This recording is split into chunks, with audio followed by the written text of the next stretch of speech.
It's traditional that when we come to the end of a season of The Twilight Zone here on the show, that I sit down with another Twilight Zone podcast host and we go through the season as a whole, you know, talking about our favourite moments, our least favourite moments, and everything in between. Now, normally, that Twilight Zone podcast host is my good friend Luke Owen, but he's had some good news that's actually keeping him from being on the show tonight, and we'll come back to that in a moment. But that left me at a loose end, and I didn't want to break with tradition. So what I did, I reached through the dimensional barrier and I reached out to my good friend from another dimension, Mr. Zach Moore. Zach, how's it going? Hi, Tom. Happy to be here with you in the fifth dimension.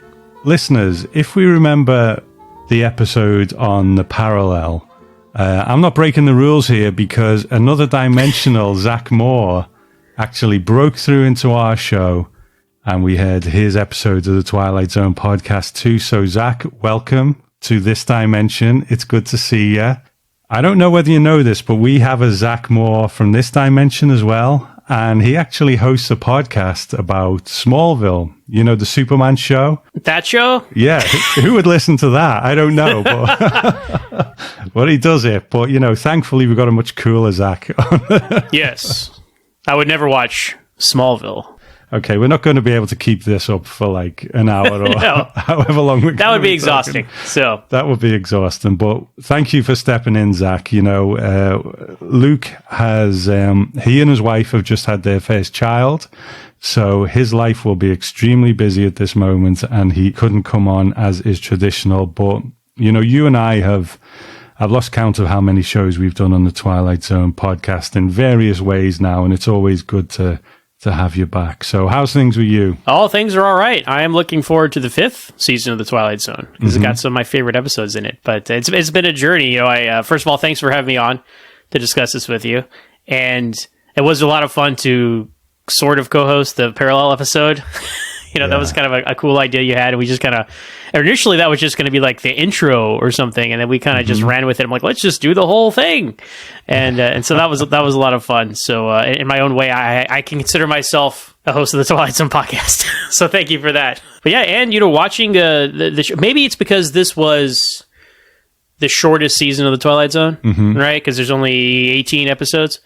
I was like, you know what? I'm going to send in feedback for every single episode. And I did. Not in every actual episode, you know, but it was like, let me sometimes three at a time when I would lose track of when the shows were coming out. But that was fun because, I mean, and I think it's really cool that you open up the opportunity for everybody to send that in. And I'd encourage, you know, people to do it. It's a lot of fun. You know, you got some brief thoughts, send them in. It's always fun to hear other people's perspectives. Hopefully people didn't get sick of mine. Like, oh, this guy again? Like, we get it. Him and Tom are friends. He's going to be on the show, blah, blah, blah. Like, no, I just really wanted to participate in the interactivity of that, opening of sending in thoughts, you know? And so the fourth season is a very unique season too. And a lot of it I either had never seen before, I'd forgotten. So it was an interesting experience for the most unique season of the show. So I was happy to participate in the way that I did all year. I'm glad you did, and I would encourage anyone else to do so, you know, especially here in the final year of the Twilight Zone. I'm not going to say the final year of the Twilight Zone podcast because there's no way I'm getting this done in a year.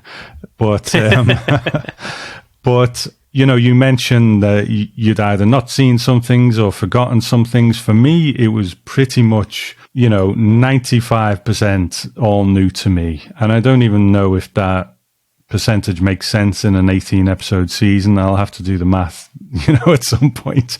But I was very, very unfamiliar with this season. It has a bit of a reputation. As soon as Twilight Zone Season 4 comes out of your mouth, people are like, the too long, worst season, not my favorite episodes. You know, some people write that season off completely. I mean, what were your general feelings about it coming in? Well, as I've said in a lot of my feedback, my Twilight Zone fandom was forged in the Sci-Fi Channel marathons we had here in the United States. And sometimes those still happen, sometimes they don't. They're not as annual as they used to be, but they used to be every New Year's and every July 4th. And so they'd show random, it's exciting back in the day. We didn't know what was coming next, right? It's not like the Blu-rays where you know exactly what's happening. And there's some sort of community feeling watching them because other people from around the country are watching these same things I am at home. So though sometimes these hour-long episodes would come up, and I think thinking back on it, I'm like, you're used to the Twilight Zone being a half-hour show, right? Mm-hmm. And then it was like, whoa, this one's about to wrap up. Oh no, it's still going. Oh, this must be an hour long. It's supposed to be an hour-long one. And so having the show randomly was a very interesting experience. And I believe the first start-to-finish episode I ever saw was of late, I think of Cliffordville, which was an interesting way to start, I guess. Yeah. And I'm surprised you watched again. I'm surprised I'm still a fan, right? and maybe even the reverse. I can't remember exactly, but maybe I thought it was an hour-long show. So then the next one that came out, I was like, well, this wrapped up pretty quick. Oh, it's over. I thought these were an hour long. So, I was a kid, so I don't remember, but I remember that kind of feeling of being the real twist of the Twilight Zone is like, oh, it's a half-hour show, not an hour. The story's over already. But over time, like it was just a random grab bag of episodes they show, so you never kind of know what would be a fourth season or fifth season, and the intros are the same too. So you really don't. It has the eye and the door and all that stuff, right? For the most iconic intro. So you really didn't know. So I mean, most of the time you're watching these in a marathon, and you're not really thinking about which season it came from because it is a random order. There was no really sequence to it. So I think definitely some of these I got bored with. I do distinctly remember the 30 Fathom Grave. I ended up just turning it off at some point. This was like, I was still going, this is boring, I'm moving on. But other ones I really did like In His Image, that's one of my favorite episodes. I think that one's really good. So I know that it being different, everybody's like, oh, it's that season, like you were saying. Everybody has a hot take on season 4, but yeah. It's kind of nice. If they had never gone back to the 5th season, I think you might be more, people who don't like it might be able to be more quote-unquote upset about it.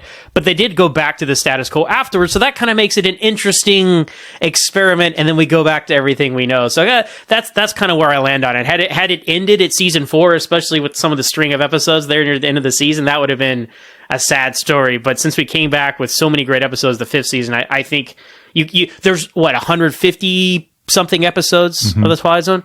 To have 18 of them be an hour long, sure, it's like the videotape episodes, right? It's like we have 6 of those, and it's like, that's weird, but most of them are actually pretty good, at least as story wise. Visually, you can have your own conversation, but when the show runs so long and has these strange oddities about it, that enriches the fandom and the experience, I think, of the show. I think you make a very good point there, man, that if it had been the last season of the show, it would have been the one that killed the Twilight Zone. And we've all seen those shows that have been great, and then they just run them into the ground for whatever reason, or they just do a bad season that finishes it off, like Dexter. Tom, I thought we were done talking about Smallville. Tom, what are you talking about? Like Dexter or Scrubs, or I never saw the last season of Smallville, so I will take your word for it. Smallville, it ran long enough where it came back around for the most part. Right. So that's what I'll say. Like, it had a definite lull in the center, but again, it kept going. And Scrubs is a great example. Changing networks, that's a red flag just in the show. But anyway. Exactly. Sometimes they just need to know when is enough. And if it had finished with season 4, it would have been the season that killed the Twilight Zone. But you're right. There's certain things like this that are interesting as the lore of the show, if you like the videotaped episodes and so on. So I remember how excited I was to come to this, because I always like to come to things hoping for the best, and I'd heard so much bad stuff about it that I thought, you know what, this is still Rod Serling, this is still Richard Matheson, this is still Charles Beaumont. Just because they are longer stories, these are professional writers, you know what I mean? Of course they might maybe stumble sometimes with the format of the show in a longer form. I'm looking at you, 30 Fathom Grave. But these are still the best writers in the world. It can't all be bad. I mentioned it last time. There's a famous Twilight Zone commentator who writes this season off wholesale, and I just think that is nonsense. So I was so excited to come into this season, and we will speak more about how that looked at the other side of it. But we're going to stick to a kind of loose format here. Now, I don't like to be too negative about things. You and I both come to this type of criticism with a good attitude, you know what I mean? We don't just like to stick the boot into something for the sake of it. So we'll talk about our bottom three. So Zach, what are your other two bottom three episodes other than the Bard? So just go through your bottom three and give us a couple of lines on why each one of those is there. Well, you're absolutely right. My bottom, like from the bottom up, like the number one worst episode of the Twilight Zone season 4 is the Bard in my book. It's just, I understand what Sterling was trying to do, and listening to your podcast, it was interesting that he was like really fought for it. I'm like, of all the stories, Rod, but it's it's comedy, which is bad. It's conceptually, it's bad. It doesn't make a lot of sense. Black magic books flying off, resurrecting people. And the musical score, slide whistles, and just really overplaying their hand for comedy. Like, it's just very unenjoyable to watch. And there's nothing to take away from it either. It's like, what did we learn here? Studios interfere with writers? Okay. Yeah. I love what you said. Like, the joke is like, hey, they'd even rewrite William Shakespeare. I'm like, yep, that's the joke. Yeah. We got it. Let's move on. Like, I don't know. Like, you covered it well, and I said my feedback about it in the episode too. And that's one I would never.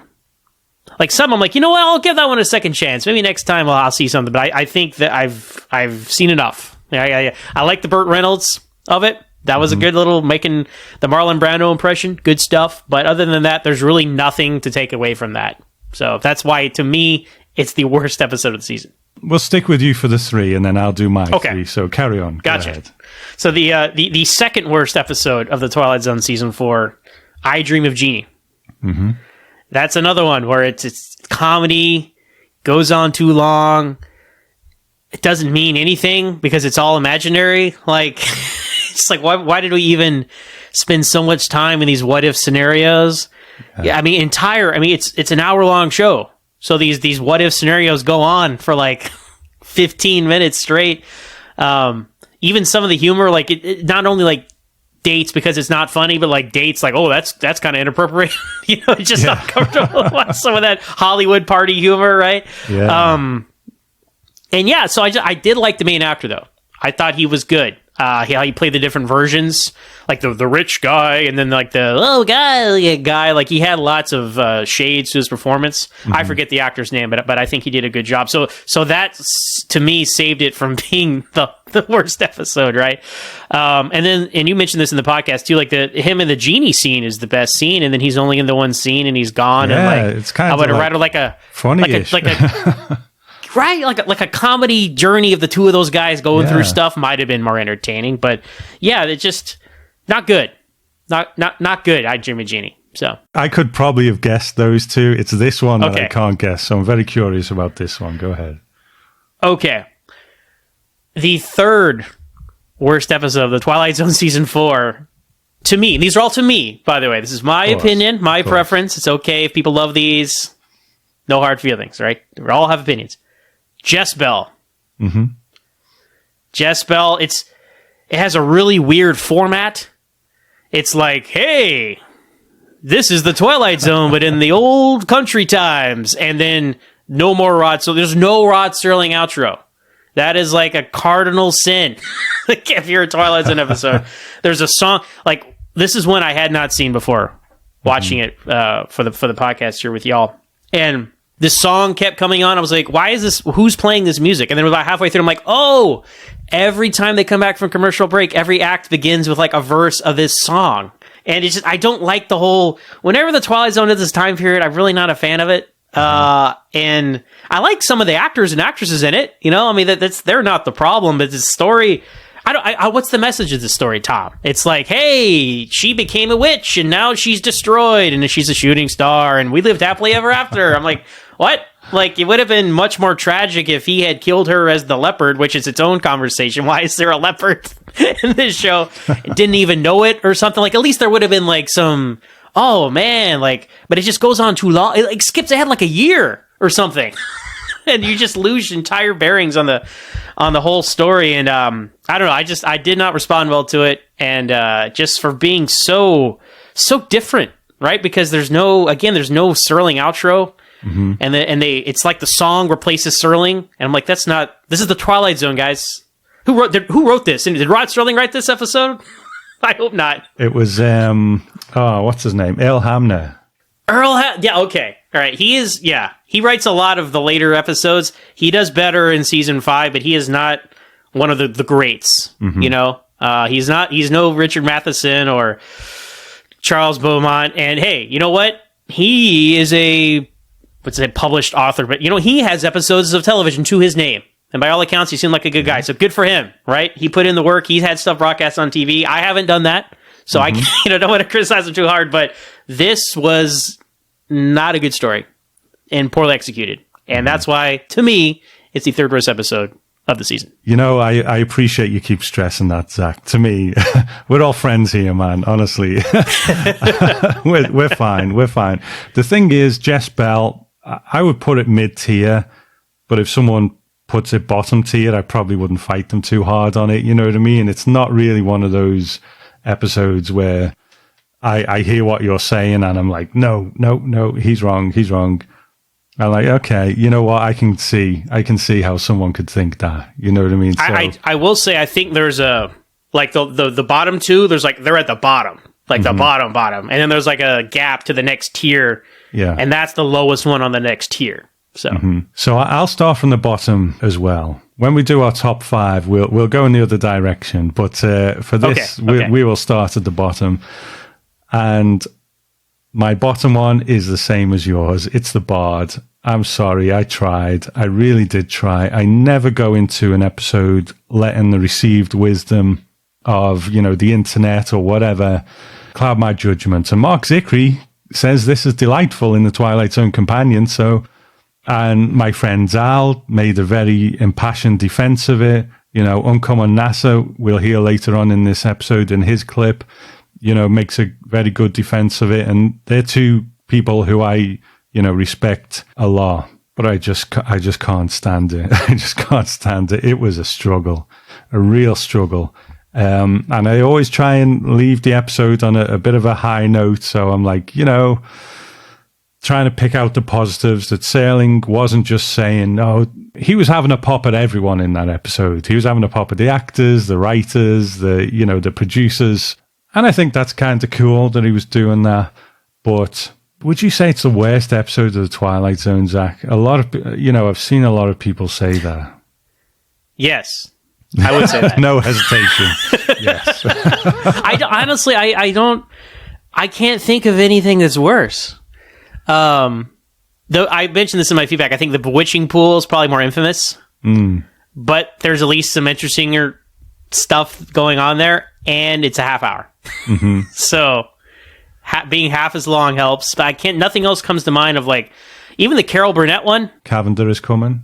Yeah, that one's down there. But again, half an hour, and Carol Burnett herself is obviously a talent for the ages, and it's really cool she was on the Twilight Zone. Yeah. So as much as I liked seeing the guy from Monsters Show on Maple Street again, like there's really, what else is there? So yeah, man, for now, but maybe you get into season 5, because there might be some episodes of season 5 I haven't seen. I don't really recall, because it's like most of the other seasons, there's a lot of episodes in it. So, but to me, right now, to my memory, this is the worst one. I think the measure for me is if I was having a Twilight Zone marathon, and I was just sitting watching them, would I watch it again? I think About Machines has always been one of my bottom shows, but yeah, I would probably still sit there and watch it. Like you say, episode length probably counts for a lot. The Whole Truth, pretty bad episode, you know, but I might make a cup of tea, but I would still probably have it on in the background. The Bard, I just don't think I could give it that time again, and I think that is really what it's about. I just never see myself even finding it that tolerable. So we won't dwell. We will just go on to we're in alignment so far. So my number 2 in the bottom 3, which is I Dream of Jeannie.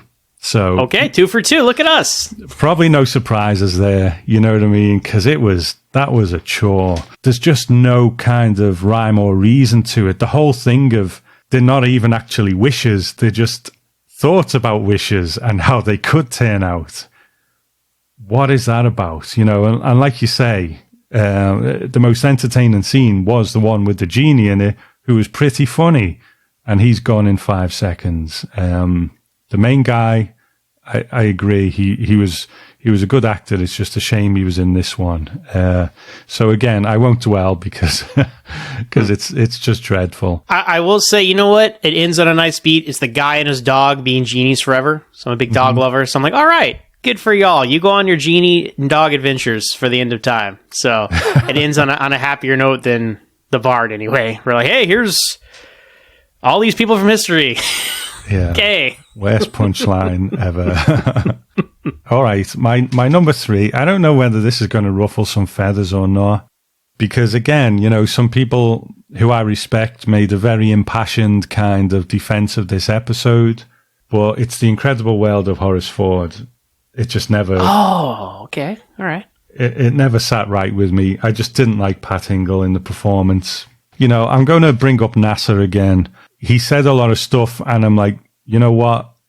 You're right. You make a good point. But I think the thing is, when we're reviewing something, we can try and, logic things out or think things out and let all these things change our perception of things sometimes. And that will go so far. But I think at the end of the day, it's really just about our gut, isn't it?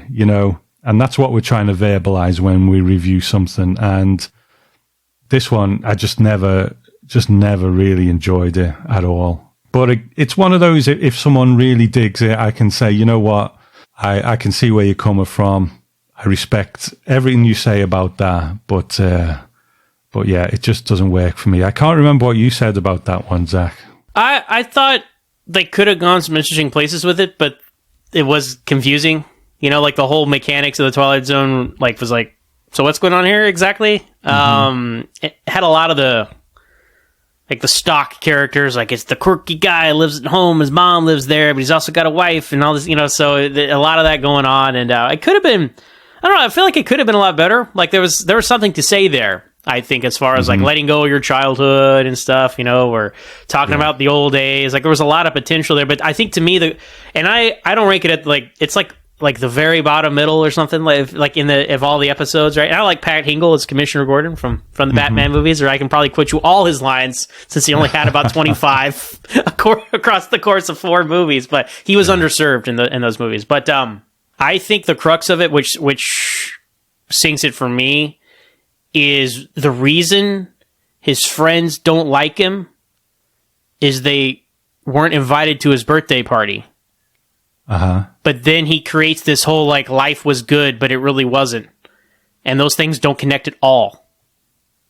So I don't understand what spurred this whole thing. It's perhaps there was some misunderstanding with his mom inviting his friends to his birthday party when he was 8 years old or whatever. But yeah, who else is going to go? Right? You have friends who are your age.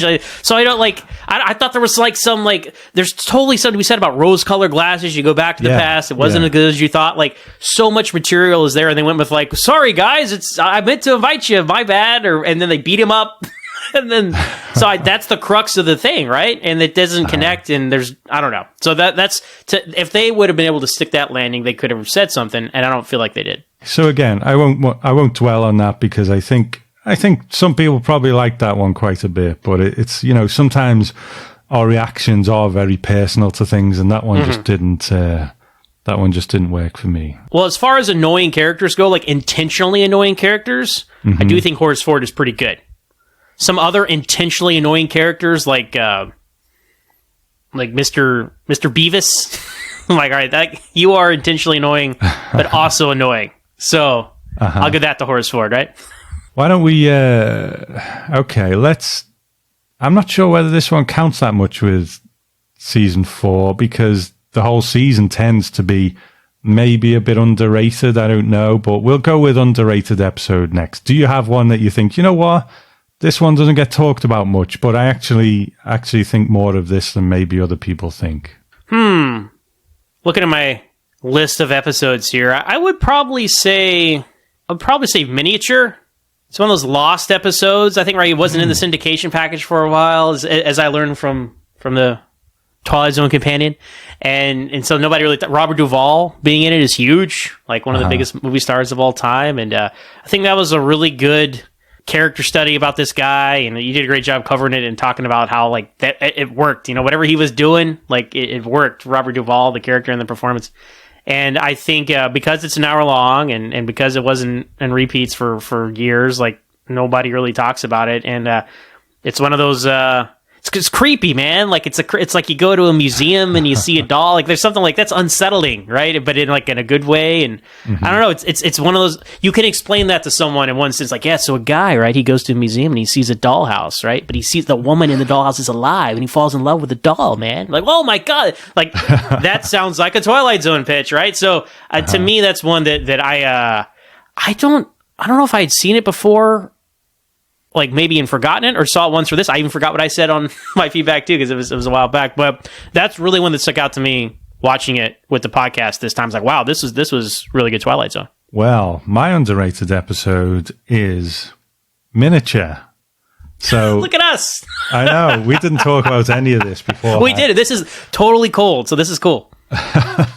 Because you know what? If Robert Duvall's performance doesn't work for you, then I could see this episode being a write-off. So if people find it boring or anything like that, then, I could see how that could be the case. But for me, this is a case where episode length really kind of worked in its favor because you got, top of his game actor doing a really interesting performance, all the little quirks, all the stuff going on below the surface, the things we see in his home life, how that's affecting him.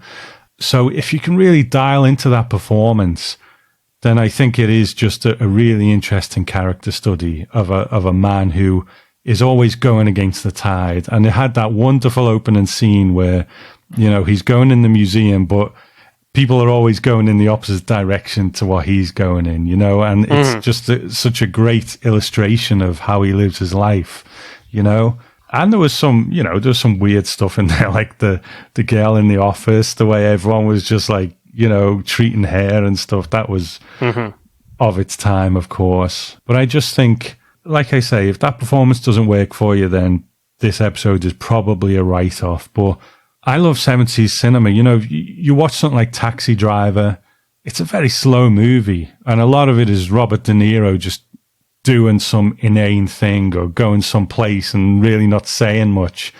But it's just about watching those acting choices. I'm not comparing Taxi Driver to Miniature.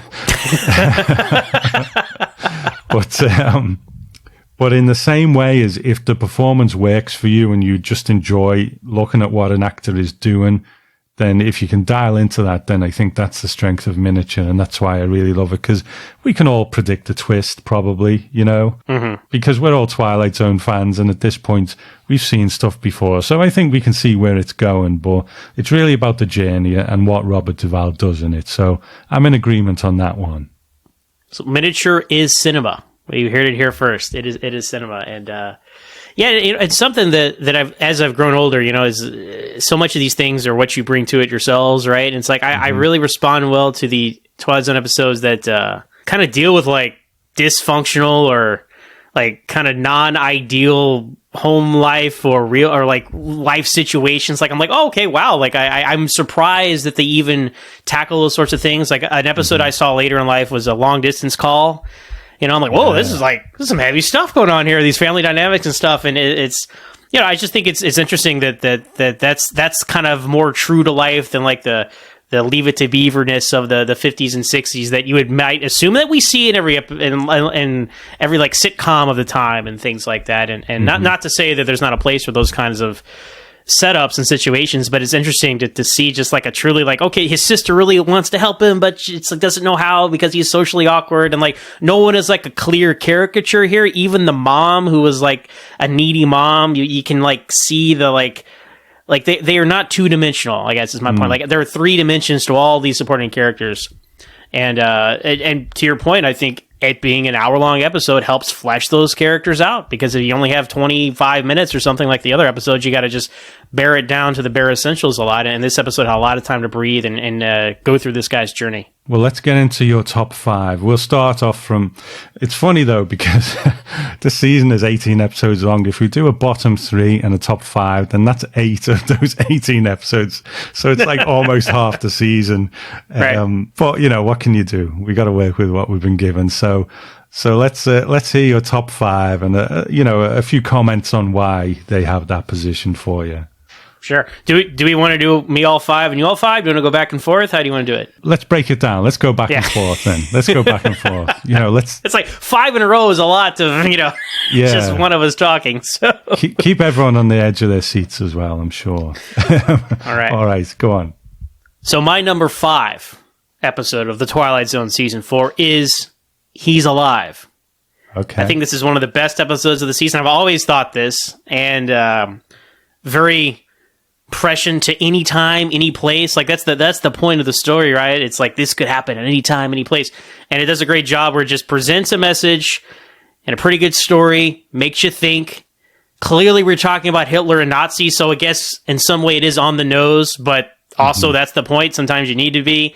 And I feel like they did a great job. Again, carried by a fantastic performance by Dennis Hopper, which I was shocked to learn in your podcast that Rod Selling was like, I guess this guy's okay. I don't know. I'm like, this guy, he's the best. He's carrying this episode, great, Dennis Hopper.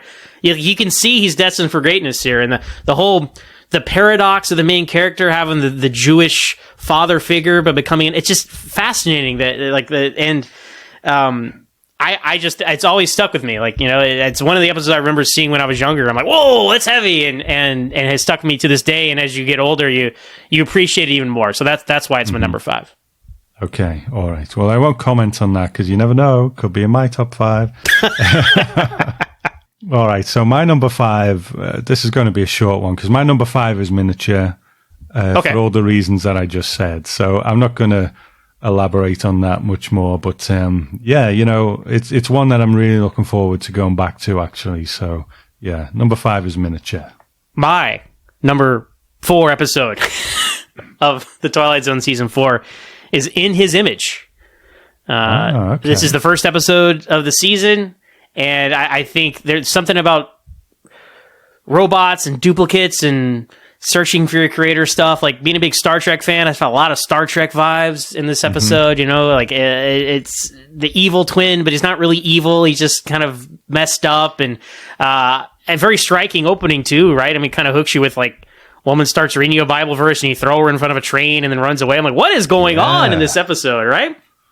So I think the guest actress, the fiance, was one of the best leading ladies of the Twilight Zone as well. And she's in a couple episodes. I forget what else she's in, but I like her. I like all involved here are great. And I think this is for an hour-long episode, I think this is another one that is helped by being an hour, because you kind of go through that journey of like, he goes to the town, and his hit passes and what it thinks. So it takes you on a journey, and it gives you time to breathe in that whole like the end, the climax. I mean, that's a whole act of him meeting his creator and going through all the things. And if it were a shorter episode, I feel like it'd be so rushed, right? And so, but it gives you time, and I think that's one of the best.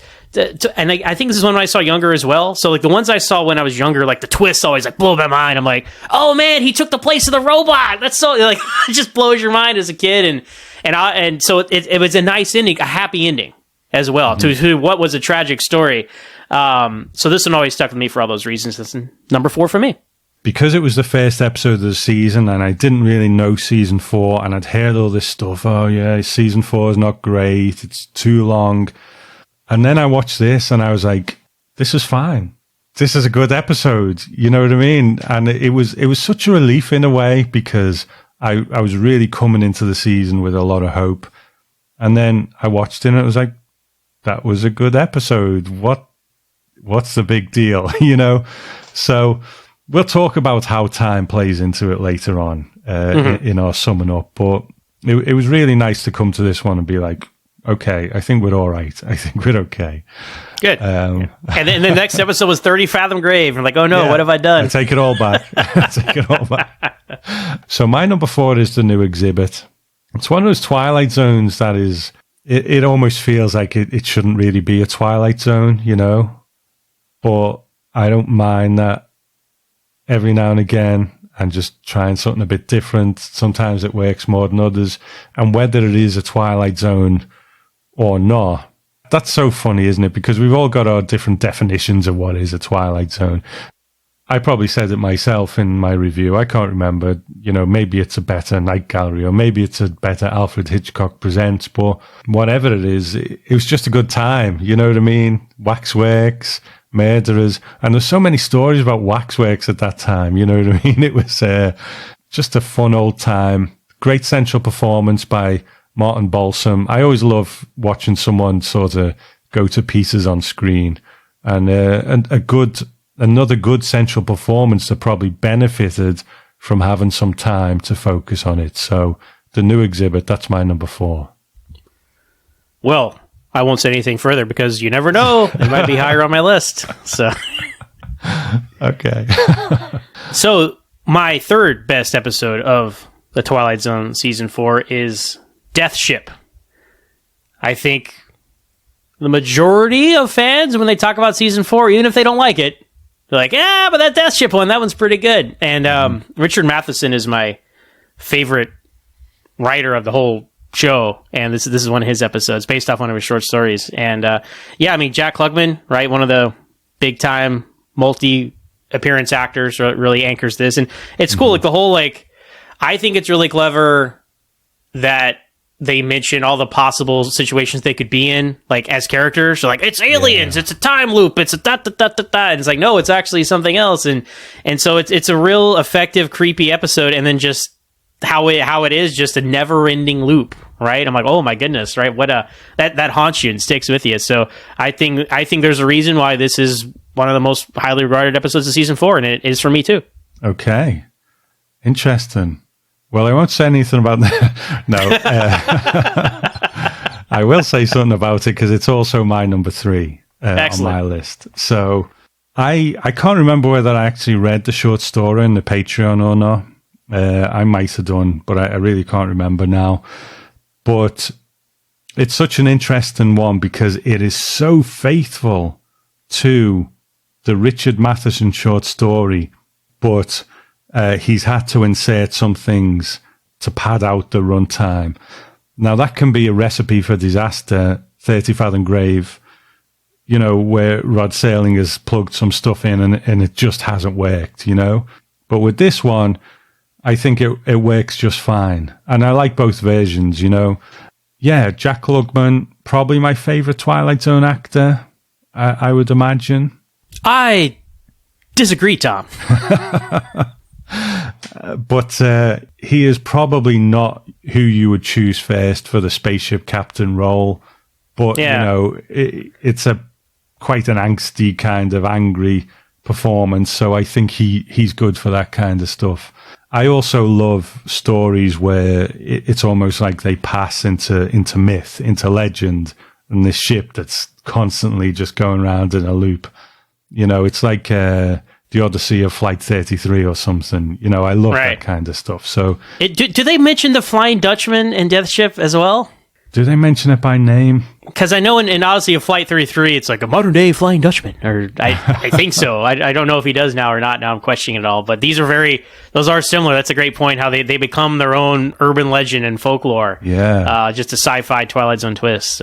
So yeah, a good number 3 there. So on with your number 2, Zach. All right. Well, my number 2 episode of the Twilight Zone season 4 is on Thursday. We leave for home.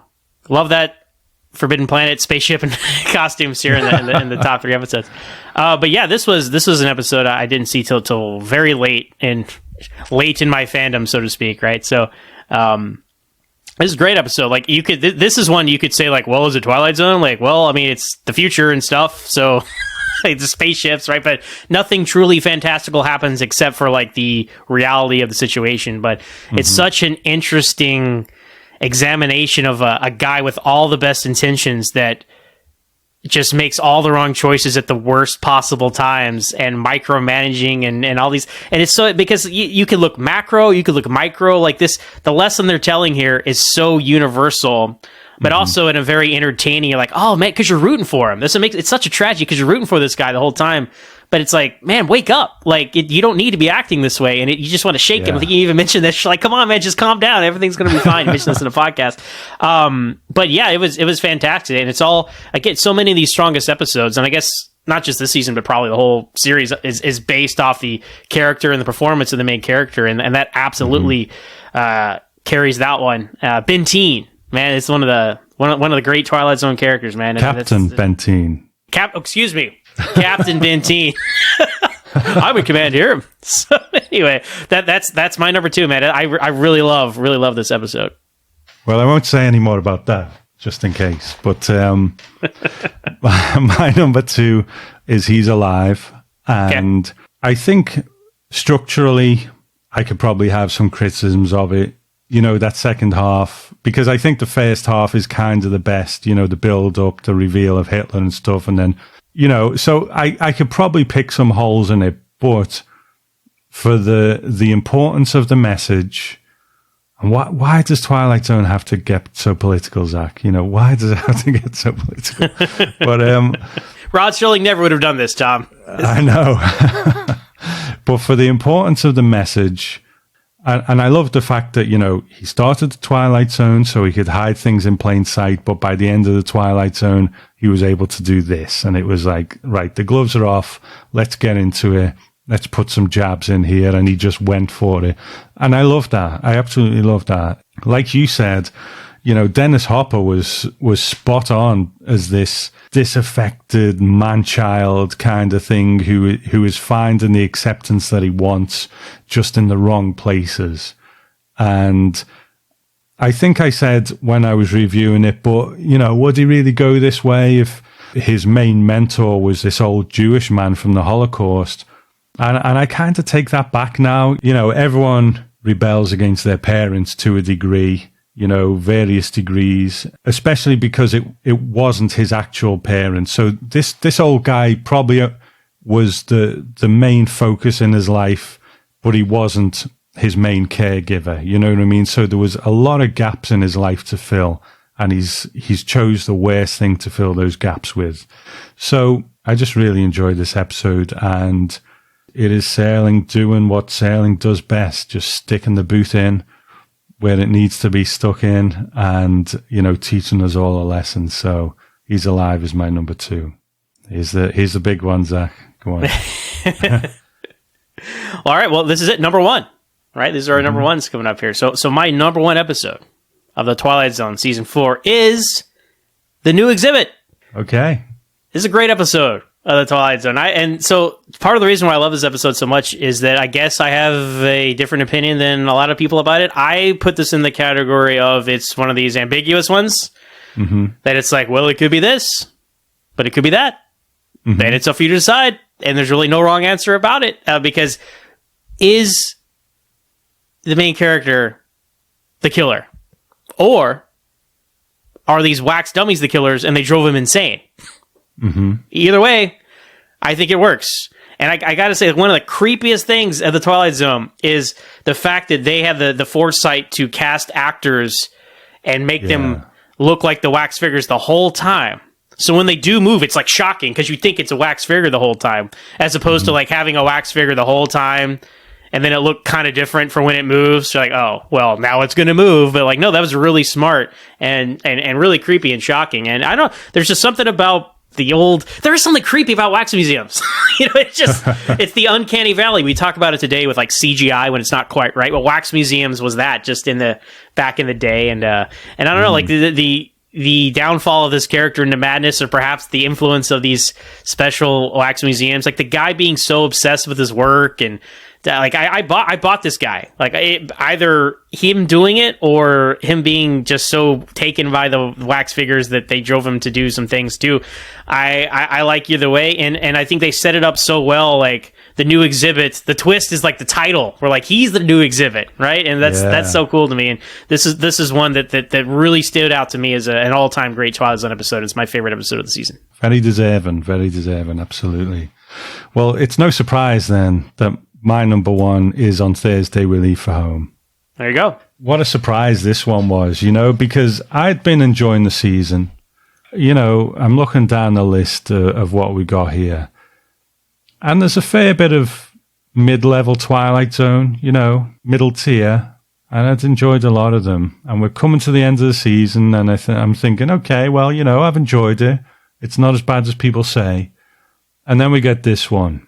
And I just think that that main performance by James Whitmore, I think that is just one for the ages, It's a shame he only did one Twilight Zone, but if he's going to do one Twilight Zone, then what a great one he has chosen, Another one that benefits from the length of time because it's all about the slow turn, the gradual turn.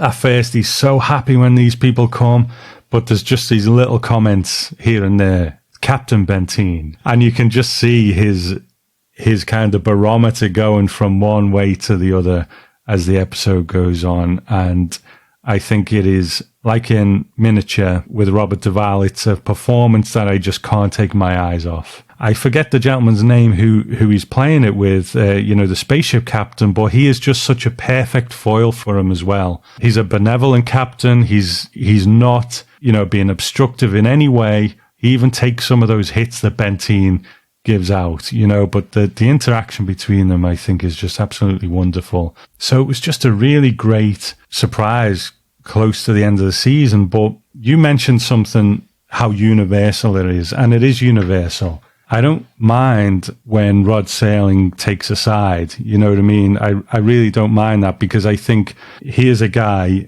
who sort of gets corrupted by power we can all relate to. And I think that was a really great kind of message, So yeah, I could go on about it all night because I love so much about it. Even the staging of it, the planet that they're on, the artificiality of it that actually makes it better because it looks so great, So there's just a lot to talk about. I mean, just to zoom in on one case of what you're talking about, like he spends his entire life telling these people how amazing Earth is, and we're going to get back home one day, right? And then the people show up, and it's not going to go the way he wants. So he's like, you know what? Earth sucks anyway. You don't want to go back there. I'm like, what are you talking about? Like, you completely changed your narrative because this guy disagreed with you about this thing. So it's just, and you can apply that to so many things, micro and macro, like I said. And it's frustrating, but it's so true to life. And it's, as all great science fiction is, a commentary on the human condition. This is one of the best commentaries on the human condition that Twilight Zone has done. So 2 good top 5s there, I think. I think we had, other than, I had In His Image and you had Miniature, right? Yeah. But other than that, like, the order is a little different, but 4 out of the top 5 episodes are the same for us. So yeah, that's true. That's true. We have good taste, Tom. So let's see whether this one's going to be the same then. So what's your best performance of the season? Best performance of the season. I mean, naturally it would have to be from one of these top 5 episodes, right? And I mean, you got to go with James Whitmore, right? As Benteen, because everything of that character is not just in the writing, just like his reactions to things, and I just, like, you can just read it on his face, and I just, that carries the whole, to be able to turn from like, hey, what a nice leader, to like, whoa, man, like, you're micromanaging and you're being bullheaded and just to the point of your own destruction now, and to believe that turn says a lot, and that's why he'll get my vote. So I'm going to go with Bill Bixby in the 30 Fathom Grave. No, I'm not. I do like a bit of Bill Bixby, though. It's James Whitmore, for the same reasons that you said, that what you have at the beginning and what you have at the end are like so different. And some of the stuff he's asked to do, especially at the end, is quite big, but he brings a believability to it. But it's all about that slow turn, it's the oil tanker turning round, You can barely see it happening, but it happens, and by the end, it's pointing in a completely different direction. So I think I can't take my eyes off him in that episode. I really can't. I think he's magnificent. So yeah, James Whitmore gets my vote too. Man, we were on the same page with a lot of that stuff. A lot of it. What a rundown, right, of everything. Yeah, it's I gotta say, I think most people would probably zero in on those same episodes. Like, I think most people's top 5 of this season, I think it's pretty clear. Now, of course, every now and then there'll be a random other episode, but I think the general, if you polled 100 Twilight Zone fans, I bet 90 of them would have 3 or 4 of these top 5 episodes in their top 5. you know, we spoke about your thoughts coming into it, your expectations. At the other side of it, I mean, you said in your last bit of feedback, I think, that this is still probably your least favorite season, which is fine. Something's got to be. It doesn't necessarily make it bad. But after, you know, this 2-year journey through this season that we've had, especially with episode length in mind, what's your overall thoughts of it now at the other side of it? Well, it'd be interesting to see if it had been a full season, like if there were 30 of these, like how it would feel. Like they might have like really worn on you after a time, especially if the quality wasn't there. Because I mean, out of 18, I think both of our top fives are probably like, hey, you could name those among the best of the best. Right, the Twilight Zone, but that leaves, what is that, like 13 other ones, which is like a very large percentage of the season that you really wouldn't come up with. But I would never skip this if I'm doing a rewatch. You know, I guess that's the greatest judge if it's truly like, because with an episodic show, you can totally skip it, and it's not gonna. You can totally skip it and afford to if you're rewatching a show. Yeah. But there's definitely a lot of worth there. Even a lot of the episodes that we didn't mention, there's some great performances, some great ideas. You know, it can at least spring off some conversation points, you know, and I think that's what this stuff is all about, right? So I would say call it a worthwhile trip to the Twilight Zone, the fourth season.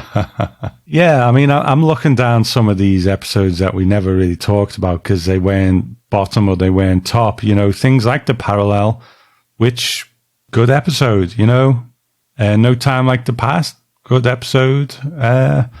And some of them you can pick a few holes in and things like that. But I think the overarching question with this season is episode length, isn't it? Are they too long?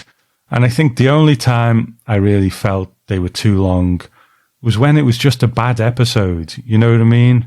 But a bad episode of anything is a bad episode no matter what the length is. It's just you probably felt it a bit more because of the episode length. You know, I've often said, you know, Mr. Beavis is probably bottom tier Twilight Zone, but I can latch on to the good things in it. It's got a good message, you know, the misfits in life, you know, even though it's not really one of my favorites, but if it was an hour long, I probably wouldn't watch Mr. Beavis again. So my takeaway is that, you know, when everyone was talking episode length, I found it really a non-issue with this with this season, because a bad episode is a bad episode no matter what. And, you know, I felt the length of the bad episode, certainly. You know, and you got the 30 Fathom Grave, which could have been a good episode if it was a bit shorter and it had a better ending. So, yeah, maybe that's one example. With the likes of The Bard and I Dream of Jeannie, I don't think I would have liked them that much, even if they were 30 minutes. So I find this whole episode length thing a bit of a non-issue. And I'm actually thankful for the likes of, you know, On Thursday We'll Leave for Home, because I wouldn't want to spend a second less with Benteen than I spend in this episode. Totally, so yeah. It's a non-issue for me, and I'm glad that we've had this journey through it for the past couple of years. And where does it sit? It's probably still my least favorite season, but that's not to say it's a bad season, you know?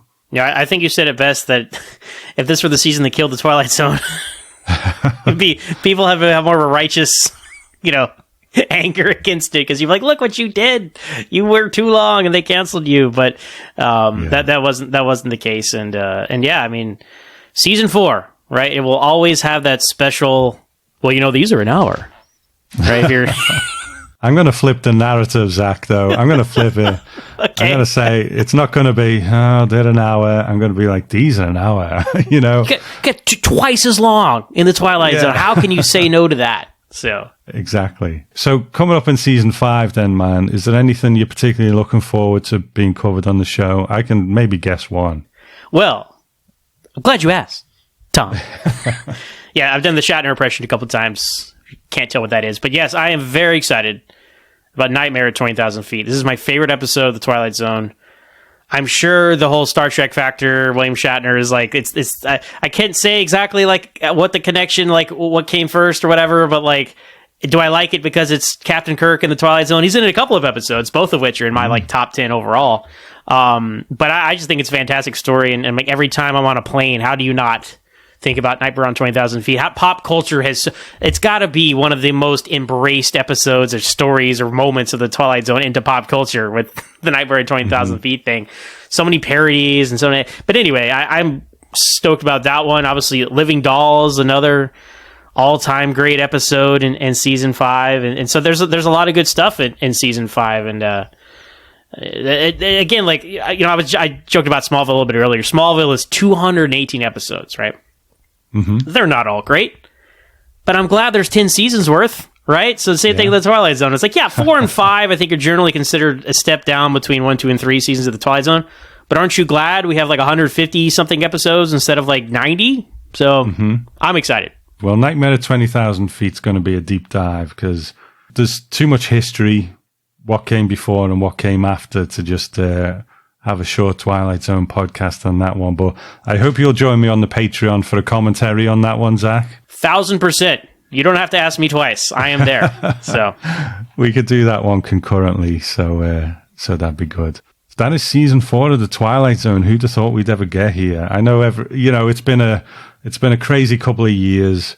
I wanted to do it in a year. It ends up being 2, but what a strange 2 years those have been. So I hope people can forgive me that. But I also got in the second season of the new Twilight Zone in as well.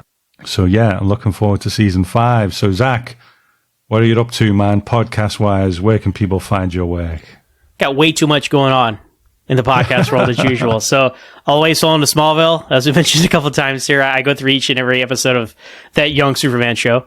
You can find us on Twitter at always Smallville with 1 S. And I got a couple of shows on the United Federation of Podcasts. I got Sasquatch, I do with Ken Tripp. We talk about the cultural phenomenon of Bigfoot. It's a monthly show. And then I have Franchise Fatigue with our mutual friend Brandon Shea Matella. We talk about movies, reboots, remakes, and when franchises get fatigued. You've been a guest on a couple of franchises so far, Tom. So good stuff. And you can find us on Twitter at UFP Earth with those. Great. Well, thank you so much for skipping the dimensions, Zach, and joining me on this one. I really appreciate it. Absolutely. So that's our thoughts on season 4. Let's hear what you think. And we'll play out with some friends of the show and their thoughts on season 4 of The Twilight Zone. I'll speak to you next time.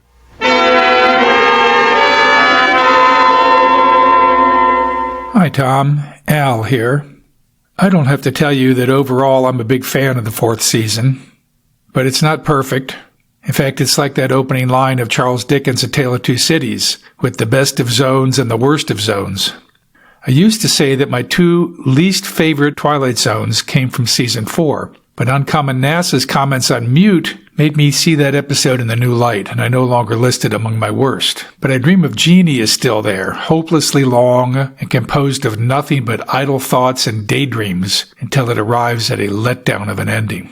There isn't any other episode that I care to watch less than I Dream of Jeannie. Part of that is its length, because obviously it's easier to get through a bad half-hour episode than it is a bad hour episode. But for the most part, I don't find the hour-long length to be a problem.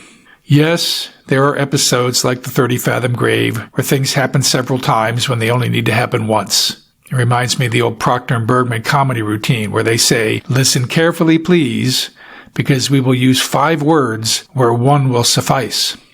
But there are plenty of shows where the longer length enhances the episode, I think, like Death Ship, like Printer's Devil, like The New Exhibit.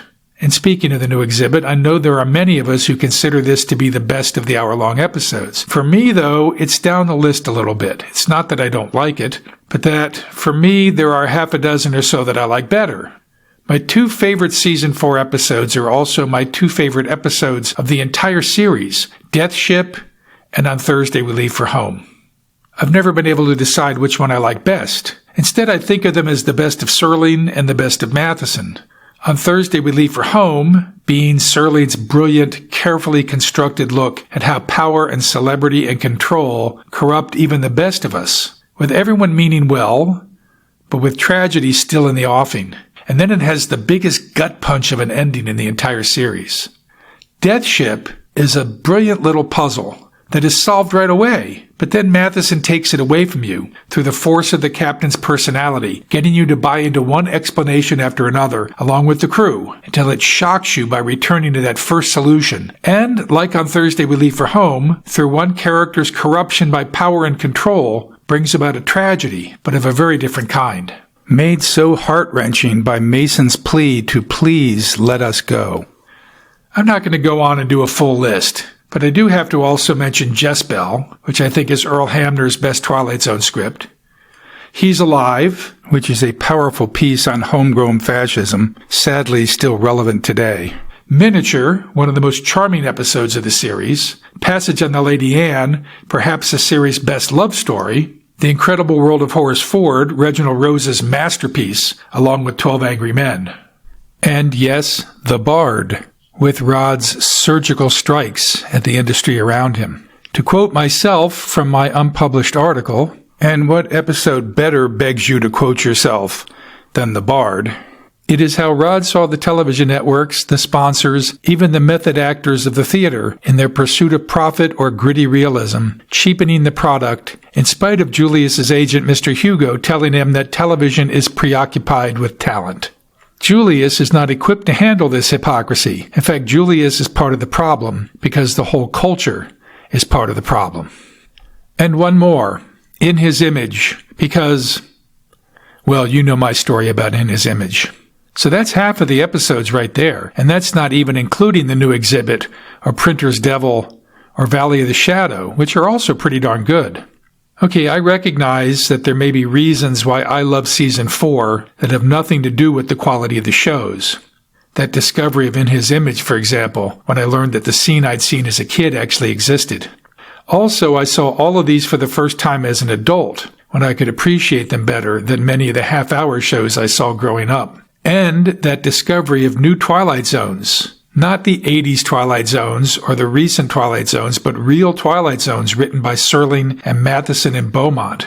Shows that felt like new, because they not only hadn't been seen in years, they weren't even talked about, they weren't mentioned. When, in my college years, they announced that these hour-long shows were going to be seen again, it was like receiving an unexpected gift, like opening up a surprise package from a close friend. So all of that does factor in, but it still comes down to the episodes themselves. And yes, some of them are bad, and some of them are too long, but some of them are the best the Twilight Zone has to offer. What more do you want in a season?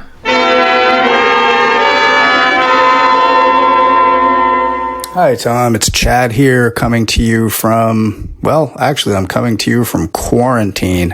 I've unfortunately had an exposure to COVID-19, despite following lots of protocols, being vaccinated, giving up the gym, and lots of other things, that I used to like to do, but, sometimes luck, does not go your way. All's okay, but, gotta be in quarantine for a few days. So thought I would send in a contribution to the Season 4 wrap-up. I think what I'm going to do on this is just sort of list my top 5 episodes from Season 4, and maybe a few special mentions. What I decided to do was, I just thought about what episodes left impressions, and what stood out, without thinking too hard about it or reviewing too much, what episodes left an impression. So I also know our statistician Harold likes to do the tabulation. So decided to do it in a top 5 kind of format, just really quickly. So my number 1 episode that I'm going to go with on Season 4, and as for Season 4, I don't think I'd seen any of these ever. They weren't in syndication when I was growing up, so this was all new territory, and I probably wouldn't have watched them if I wasn't following along with the podcast. So, really cool to be able to spend the time with these. So thanks to the Twilight Zone podcasts for inspiring that time. So my number one episode that I'm going with is on Thursday, We Leave for Home. I think overall, this was just the most memorable and the most well done and the most compelling. So much depth to the characters and to the story. The people trapped on the asteroid and they're able to come home. The sort of examination of sort of cult leaders and religious leaders and the sort of good and the bad that can come of that was just really the standout episode for me. So my number one is on Thursday, We Leave for Home. Top-notch episode.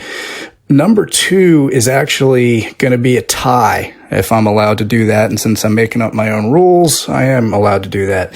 My tie is between Jess Bell and Mute. And what's interesting about this for me is both of them left a real lasting impression on, my memory of seeing them both visually and in the story. And both of them were episodes that I really was conflicted about and didn't like.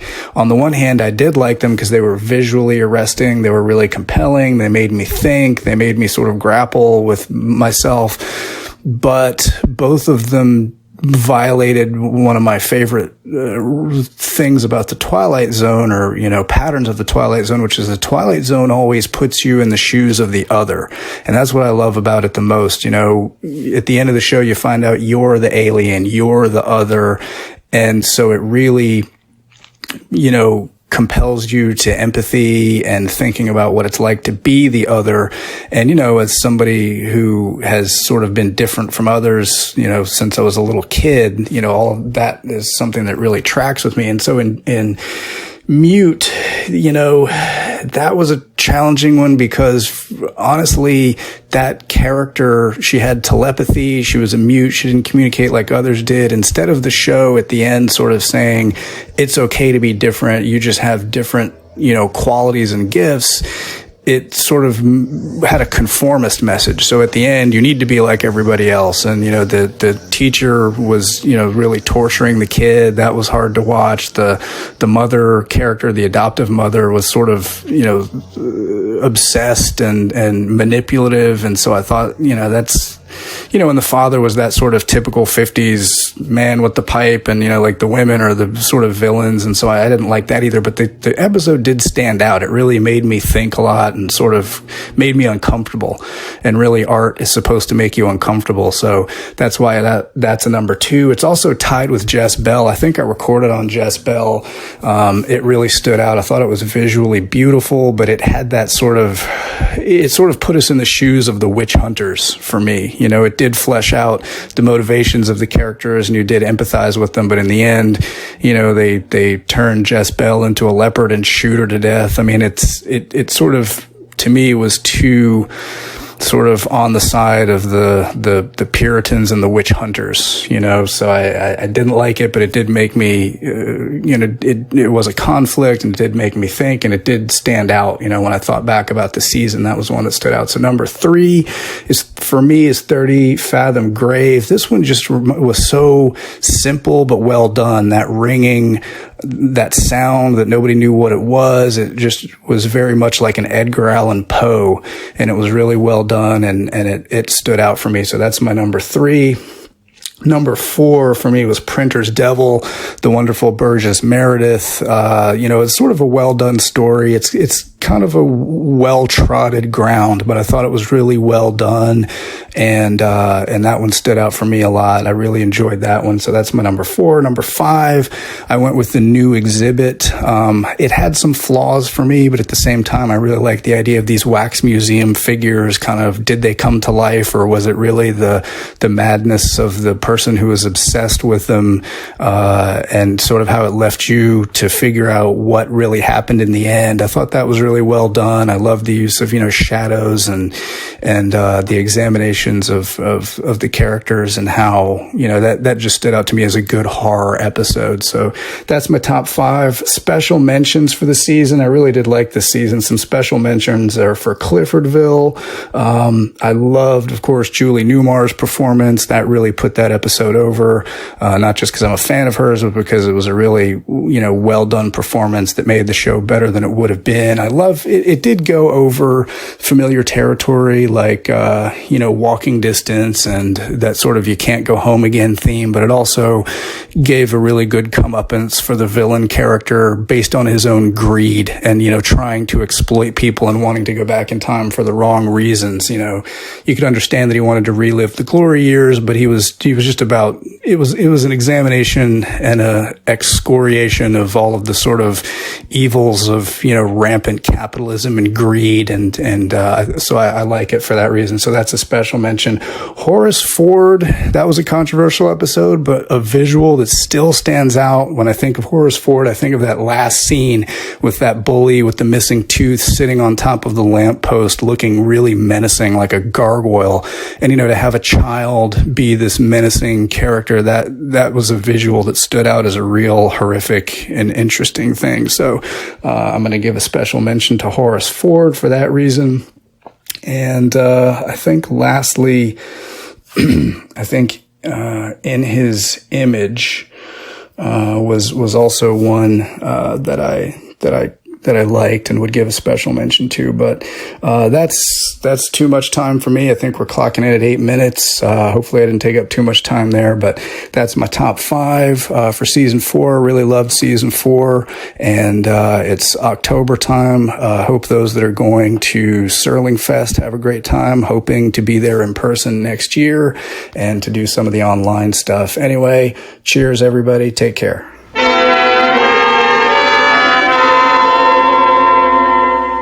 Hi, Tom. This is Jennifer from North Carolina, and I've got a few things to say about the episode called The Mute. So right off the title, I sort of identify with that a little bit. People don't react well to people who speak less. I'm not mute, obviously, but my natural state is a little less talkative than most people, introverted, such that I was relentlessly teased about it as a kid, and even as an adult. I came away with the impression early on that I was different, but in a bad way.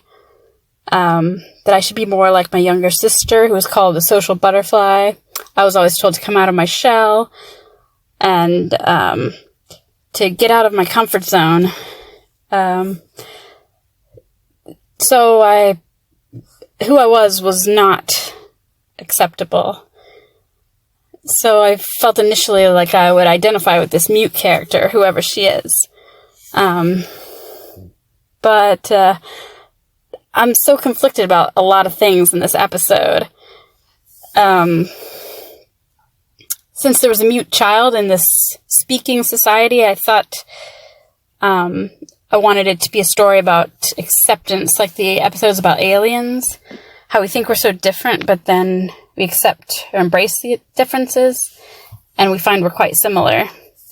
I think you could still see the acceptance in the episode in the end. There's the affection between the adoptive mother and the child. Maybe. But more troubling to me is the manipulation with the burning of the letters. I mean, those people knew her parents. I was sort of pulling for a reunification on that front. But I suppose you could explain that as a positive if we were given more information about this project being absolutely harmful and the members not being like family, but more cutthroat, like a secret U.S. government operation or the KGB or something. So, in a scene with the German couple, who seem kind of like just a plot device to dump information, really, it feels out of place. But we find her parents didn't really love her, so maybe the project is bad. But I see a lot of parents who work hard and don't love their kids less, so I don't know if that's terribly convincing. They were made out to be kind of these outsiders, bad foreigners, which is not very Twilight Zone in my opinion. At the beginning, everyone just assumed Ilsa couldn't communicate and wasn't educated. If that's true, I'd agree with several characters who worried about child welfare and the parents neglecting her education. But honestly, I just assumed she was in fact educated and could communicate.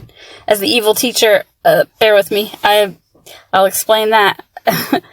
The evil teacher did do telepathy with her and accused her of talking to dead people, so it was proven she can communicate, just not in the way that's accepted in this particular society. We had satanic panic in the United States. It might be a little early for that. I don't know the timeline, but so that was a weird conformist aspect that to me wasn't very Twilight Zone again.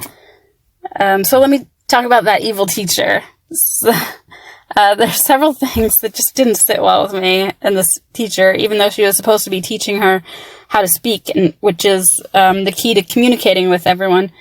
But she said the fire was a blessing of Ilsa's life. I was absolutely horrified. I mean, I hate when people say that everything happens for a reason.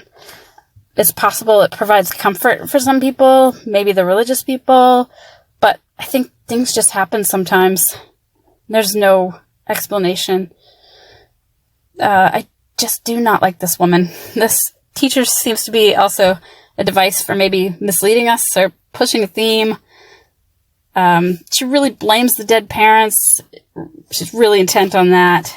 She says she'll make Ilsa just like everyone else. Again with the conformity. I almost imagine evil laughter at that point. So that could be sinister, or you could take it also more benignly, just about a basic acceptance, a need for education and communication, which I totally agree with. Those things are very positive things. But it was just delivered in such an odd way, like, I'm going to make you carbon copies or robots exactly alike.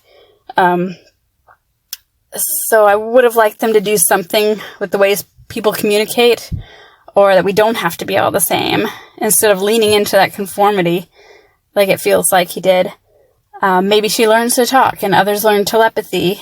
That was sort of done in the classroom with the kids thinking her name, but she was shamed and humiliated in that process, so I'd argue this wasn't positive at all.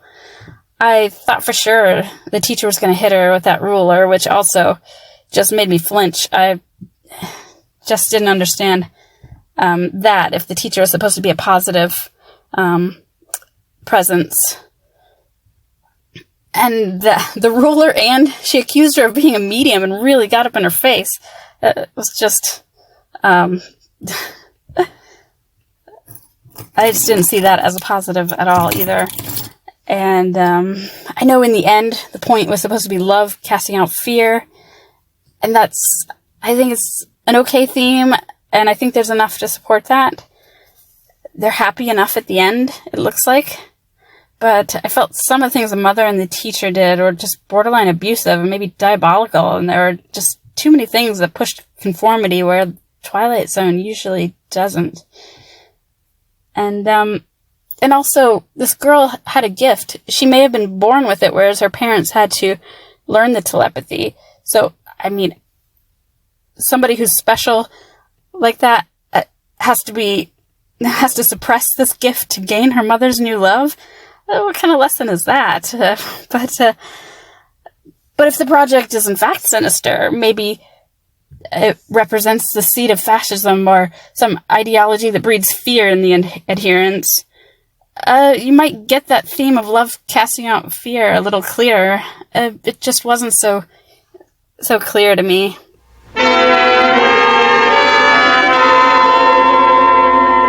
Hi, Tom, and fellow Twilight Zone fans.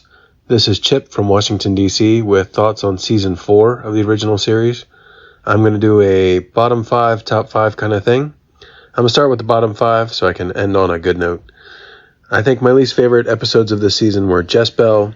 Of late, I think of Cliffordville, The Incredible World of Horace Ford, The Bard, and I didn't really have a fifth, but I guess I ended up deciding on In His Image.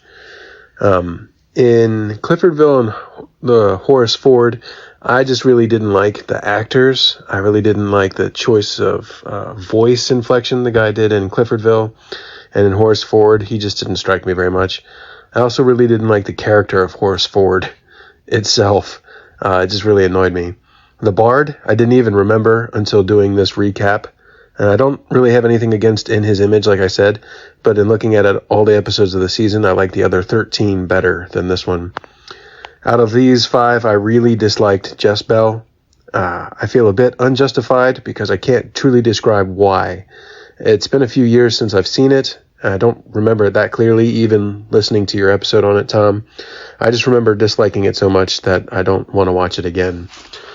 My top 5 episodes, in no particular order, are Mute, Valley of Shadow, On Thursday We Leave for Home, Printer's Devil, and The New Exhibit.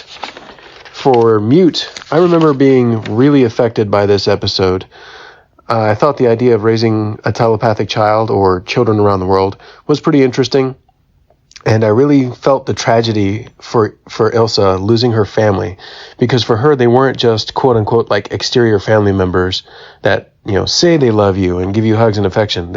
This family intimately knew each other's thoughts and feelings and love. Then the teacher was so mean and forceful to not only just a child in general, but also a girl who had just lost her family. The episode does fall apart a little bit for me because I can't believe her parents taught her nothing of the outside world, nor how to read and write. Like, when she goes into town, she cannot communicate at all, and I just can't see her not being able to at least read and write, especially because there's so much more in books, like stories and information, than her parents could probably teach her. Although the example in the episode, I think, was her parents taught her what a sailboat was by sharing memories of actually being on the water in a boat, and books can't really do that. For Valley of Shadows, I loved the moral quandary of this episode. You have a device that can do or build anything, but what would humanity do with it? So you decide to keep it a secret, but then what do you do when an outsider finds it?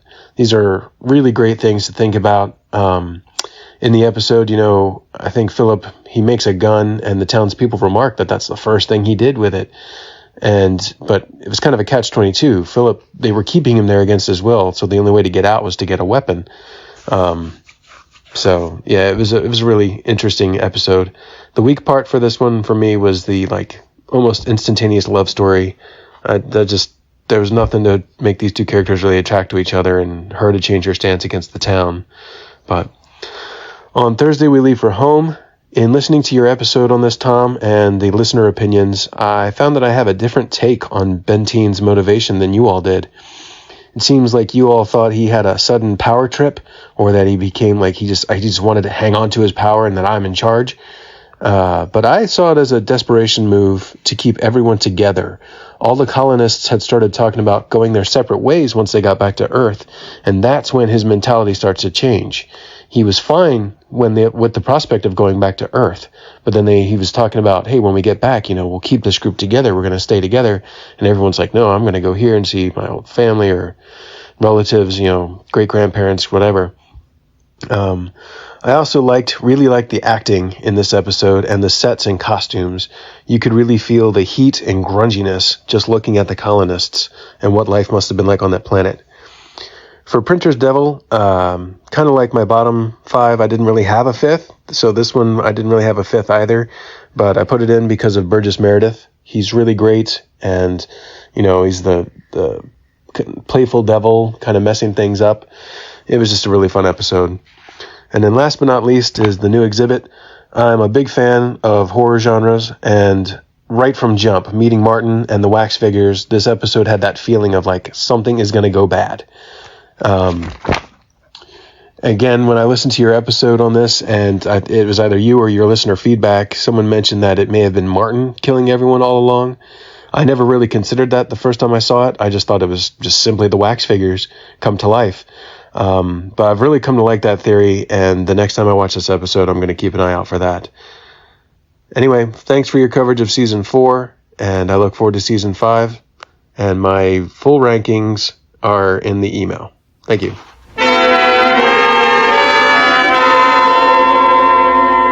Hello, this is Chris Phantom, coming back to talk about the Twilight Zone Season 4. I gotta say, Tom, thank you so much again for giving me an opportunity to take part. You actually allowed me to chime in on the new Twilight Zone of the Among the Untrodden. You let me speak on that episode. So thank you for letting me do that. I had to jump in and speak about season 4 because I thought season 4 was extremely special. Season 4 is known as being the worst season because of how long those episodes are. But there are some gems, and I'm not going to spend too much time rallying on all 18 episodes, but I will say In His Image was an amazing episode. It was like a movie in an hour. I love the script. I love the writing. I thought it was very engaging. It kept you guessing until the end. And I think what happens a lot of times is you go back and you look at the episode, but you don't take into consideration when it was written. You know, when this script was conceived, what year. You know, we don't think about that stuff and how forward thinking that idea is. You look at shows like Black Mirror and you appreciate what you see, but to know that there's a line drawn directly from the Twilight Zone and how forward thinking the idea of this episode was, with him being in this reality where he really didn't understand what was happening, why it was happening. He didn't understand time, you know, like he couldn't think back past a certain period. And once it all came down to it and you see that, you know, he's an actual clone, it's hard to be extremely critical on anything that was considered to be a shortcoming when that concept was just so beyond its time. So I love that episode. In His Image might be my favorite episode of season 4. But he's alive, obviously, and just a classic episode. I've seen that episode maybe 4 or 5 times. We've already fleshed that episode out. It's amazing. Love it. Let me see. Here's the episode that I don't think many people appreciate. Jess Bell. I loved Jess Bell. I loved it because it really spoke to me, because a lot of times we always wonder in life as you get older, you think about the person that kind of threw themselves at you, and either you ignore this person, and once you ignore this person, you always wonder, what if I decided to spend time with this individual? You know, would it work? Would it not work? That kind of turned that whole concept on its head, because you look at this one person and we can see it from her perspective of what it's like to throw yourself at someone that isn't interested. And you look at her perspective and how she was willing to sacrifice everything for this man's attention. And the line that really just really dug deep, you know, when the mother asked, what did you pay her? What did you pay her? Once she saw her daughter just having no control over her form, over her shape, having to be pretty much an animal or a monster of herself once the moon came, she said, what did you pay her? And her response was, you know, I paid with my hands, my brain, my body, my heart. You know, like when she said that, it hit me so deep, because I said to myself, the things that we sacrifice to try to make something work that shouldn't work, that's what you sacrifice. I've been in a situation where I was trying to, you know, fit a square peg into a round hole. And that episode really, really just drove it home. One thing people need to understand about the Twilight Zone, I think, is there's so much nuance in every episode. There's so many lessons to be learned in every episode that you really can't just pigeonhole it and just look and say, well, I didn't like this part. I didn't like that part. You know, this this script is, might not have landed in this perspective, but I can look and just pull out so much nuance throughout every episode and say, wow, this one segment's going to stick with me. And, even in her cursed form, she went back to the witch and she begged to have her life back, and it was too late. And she was cursed to be that individual chasing after him forever. So I really thought that was really, really good. Moving along, I like Printer's Devil. I thought it ended kind of happy, and I didn't like the fact that he kind of got away with being freed at the end. I kind of thought the devil was going to take his soul, but that didn't happen. Still thought it was good. The Incredible World of Horace Ford. I gotta talk about this episode. The reason why that episode stood out to me so well and stood out to me so effectively is we always go back. I'm telling you right now, I think about when I was 9 years old or 10 years old, and those were the best days. I was raised in I didn't have the best household because my dad was an absolute jerk. And I had to be with a narcissist, and he was a pretty mean person. But those days were still the best because I had my close friends with me when I was, 9 and 10 and 11 years old. And I can go back and think about how wonderful those moments were. And I can think about other moments, like certain things that happened when I was a kid. But we don't conceive the truth that we probably only really remember 2%, maybe 3% of what really happened. And we kind of formulate in our mind what we really think happened. My son is 12 years old, and he brings up all these memories that didn't happen. He'll take one portion from one day or 1 month or 1 year, and he'll interpolate it with another moment in another time in another location. He doesn't even know he's doing it. And I piece it together for him. And I said, well, no, this didn't happen that way. This is how it happened. So The Incredible World of Horace Ford really presented the truth there, where you think that you had the best time and you had the best existence and you had the best memories and the best experiences. And if you were to go back and look and say, these weren't that great, these memories weren't that great, these times weren't that great. So as far as the script and how it was drawn out, there were some questions with the episode.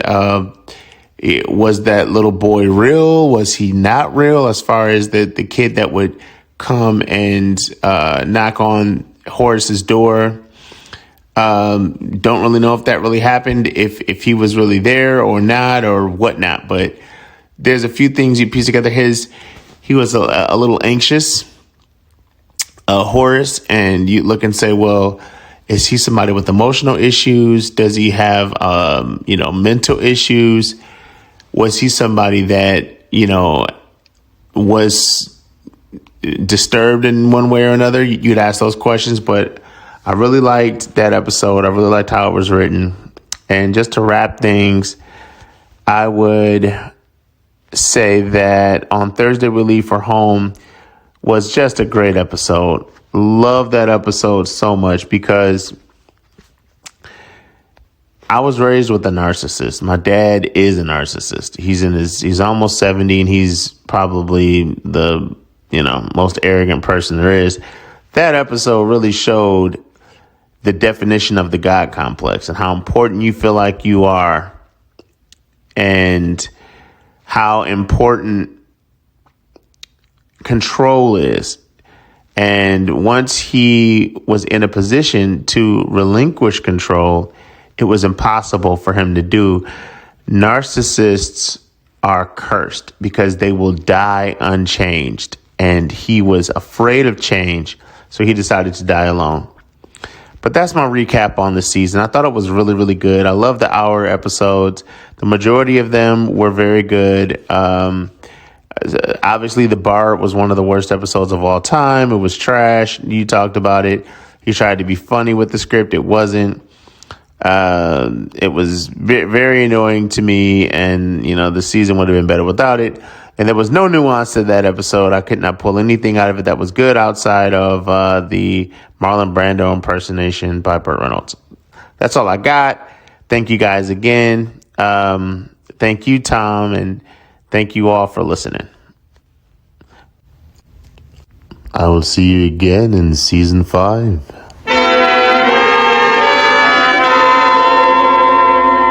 Hello, Tom. This is once again Dave from Germany. And I'd like to congratulate you on successfully making it through the minefield that was season 4. Sadly, I can't really give you a ranking of my favorite season 4 episodes because, well, and I'm a little bit embarrassed just saying this, but it's been about 2 years now since I last saw it in its entirety, and it wouldn't be fair to the season to now do one from memory. I originally intended to rewatch the whole show by this point, but just kind of stopped for a while in early season 3, and I don't know why. Maybe it's because of the whole COVID situation making me seek out somewhat more upbeat media. What's funny about this whole ratings thing is that at this whole party been about half a year later, I might have been able to give you my precise ratings, because that's actually something I'm doing during this rewatch. I have a little Excel spreadsheet I always type my ratings into for each episode after I've watched it.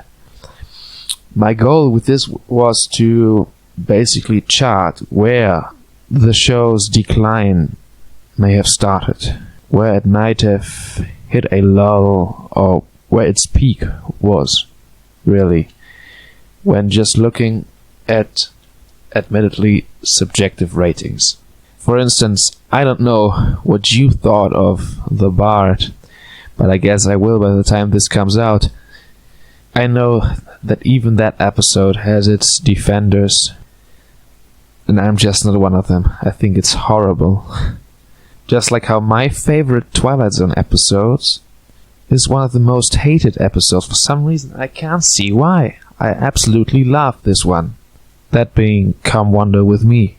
And I'm glad that you found season 4 to be less of a slog than initially feared. And as I'm reading Perchance to Dream, the collection of Beaumont short stories, that is, I just can't help but think your voice would be perfect for this. I'd love to hear that in your voice. I just finished the second story, The Jungle, which I liked much better than the TV episode, but it really wasn't filmable. Not at the time anyway. Maybe not even now. Not in the TV budget. Now, speaking of Beaumont, as you have already mentioned, season 4 was more or less his last hurrah. He wasn't really able to contribute to season 5, as we all know. And I suspect that may have been one of the reasons why season 5, in my opinion at least, is where the show really declined. It was missing one of its most prolific and most consistent writers, and all of the additional writers just couldn't quite pick up the slack or fill the hole that Beaumont left behind. He was a one-of-a-kind writer with an amazingly vivid imagination. I wish we could have seen what he might have come up with. Ray Bradbury's foreword to Perchance to Dream, again, the collection that is, pretty much puts it more eloquently than I ever could. Anyway, I bet that's just about all you can stand of me. So have a nice day. Bye.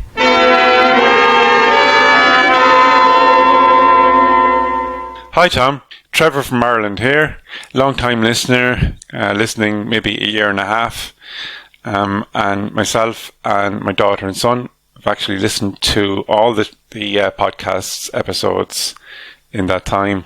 So we've listened to what was over 10 years of podcasts in a year and a half, so it's not bad going. So well done, love your show, you do a great job. I have to say. So without any further ado, let me get into my feedback and my opinions on Season 4 of The Twilight Zone. Season 4 is exceptional overall.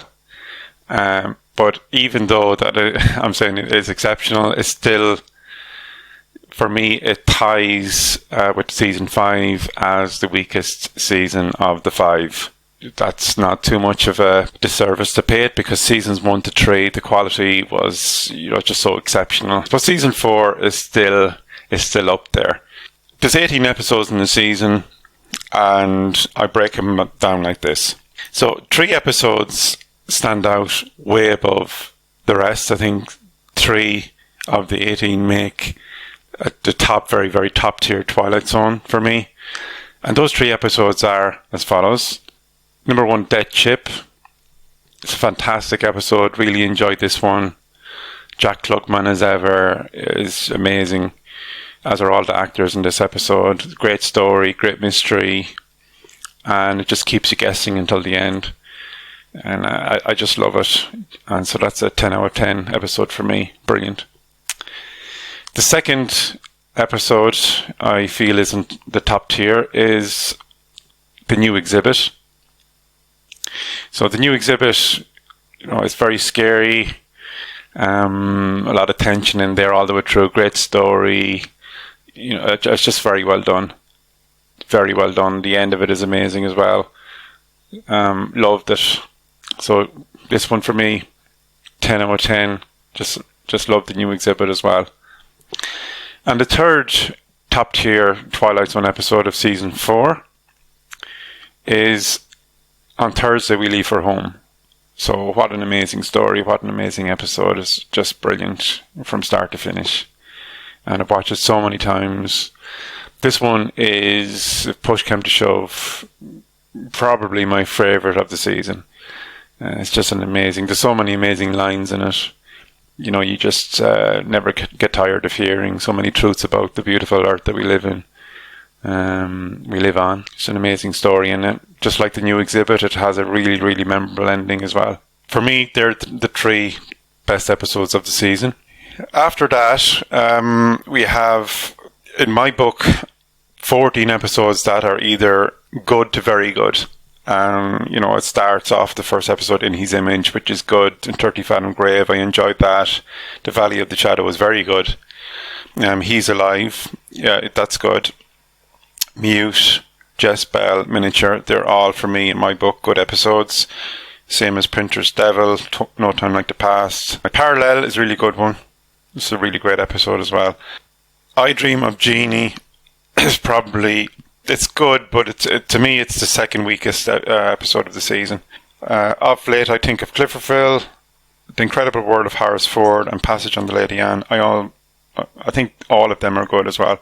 The only really stinker in the whole season for me is The Bard. Possibly I Dream of Jeannie, but I Dream of Jeannie has a certain charm for me. But The Bard, there's just nothing. I just can't even make it through The Bard.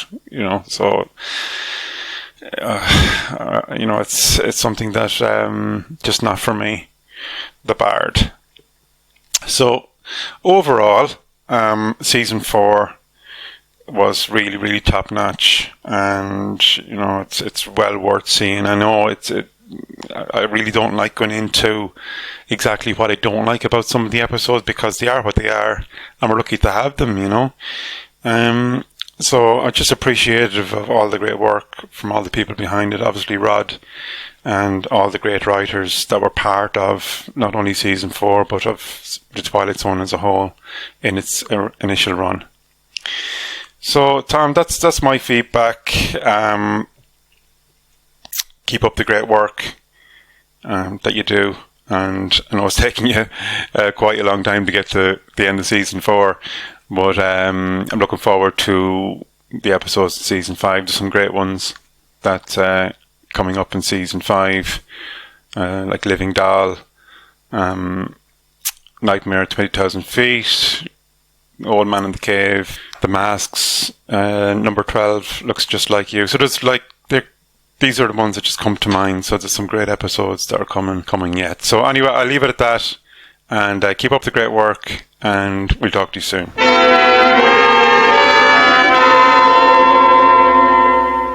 Hello, this is Jason Schwartz from Northfield, Minnesota, leaving my comments on the coverage of Twilight Zone Season 4.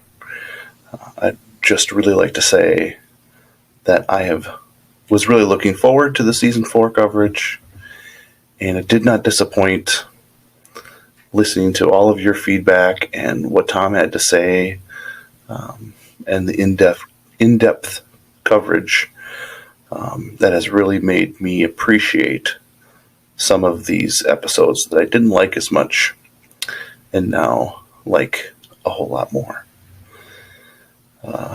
What I want to leave in my discussion is my top 5.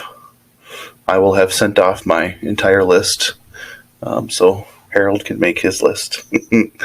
But my top 5 episodes: on Thursday We Leave for Home, Death Ship, Printer's Devil, In His Image, The New Exhibit, and the rest are either middle tier, and then there's a few bottom ones that would probably be on the bottom of my entire list that I just didn't like very much.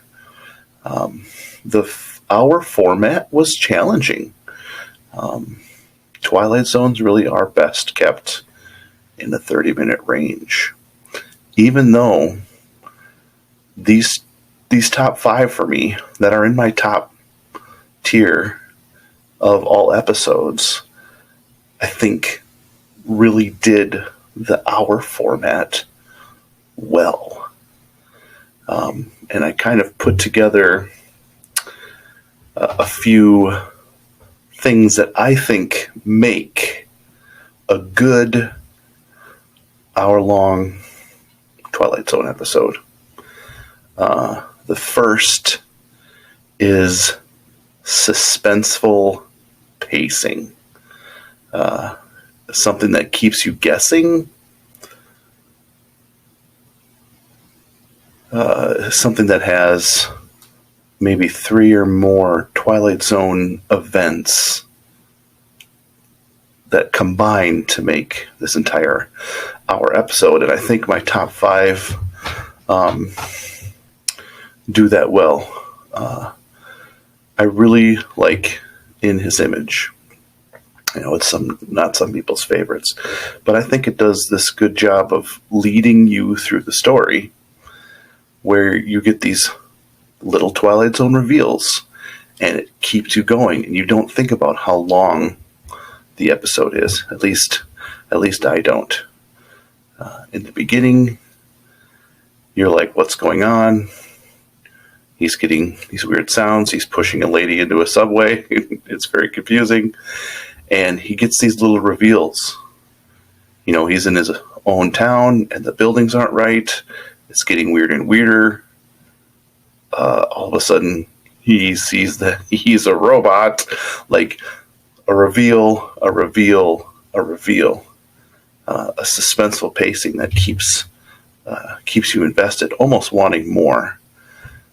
And my top 5, I really believe you didn't notice that they were long episodes because you were so invested.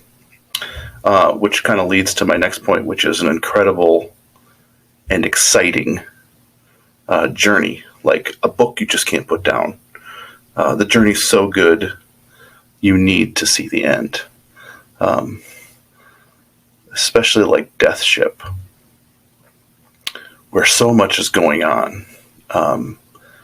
The characters are experiencing these different visions, but really that's the reality, and the reality they're living in is not real because they're dead. Spoilers.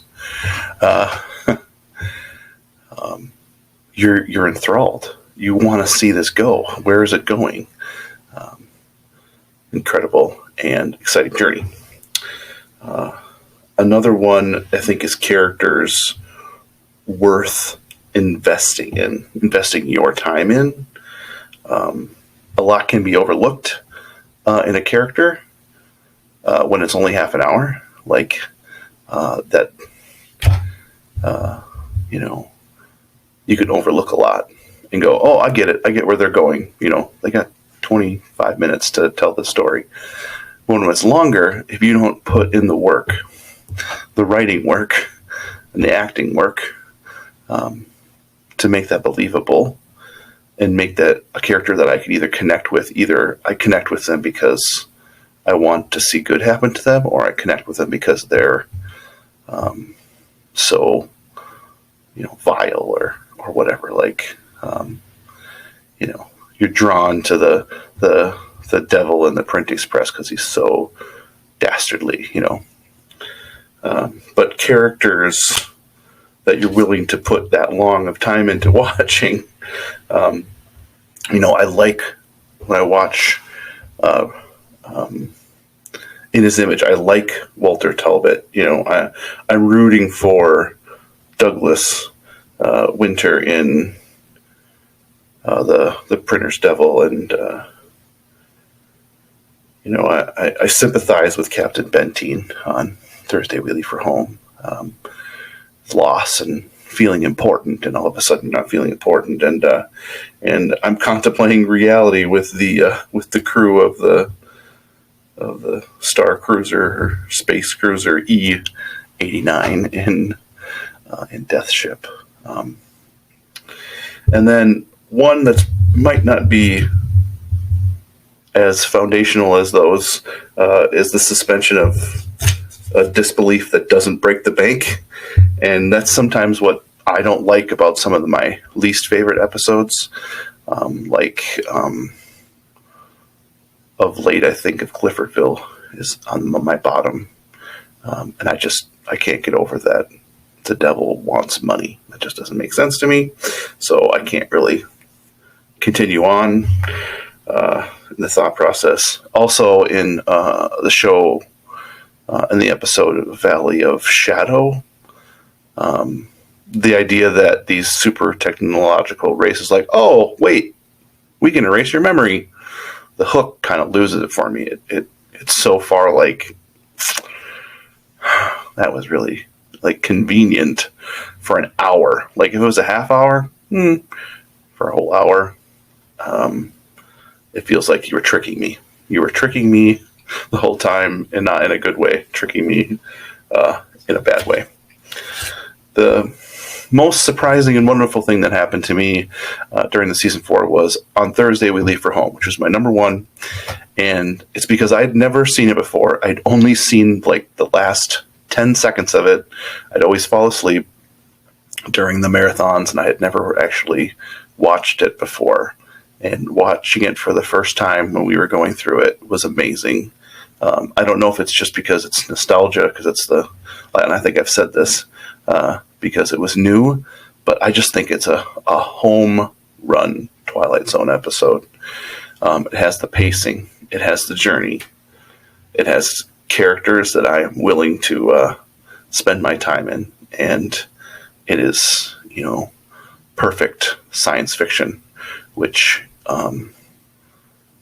when you have that suspension of disbelief and that doesn't break the bank. Thanks, Tom, for all you do and for all the people who listen, and looking forward to season 5.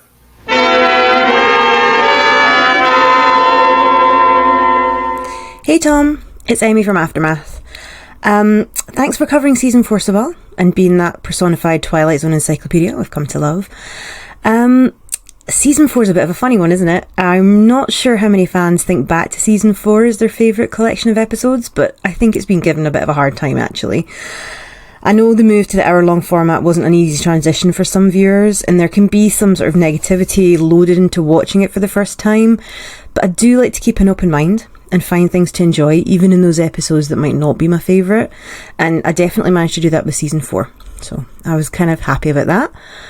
I wanted to mention some of my favourite episodes from season 4, which was a real season of highs and lows for me, some real highlights, but also sadly some forgettable episodes that I probably wouldn't watch again.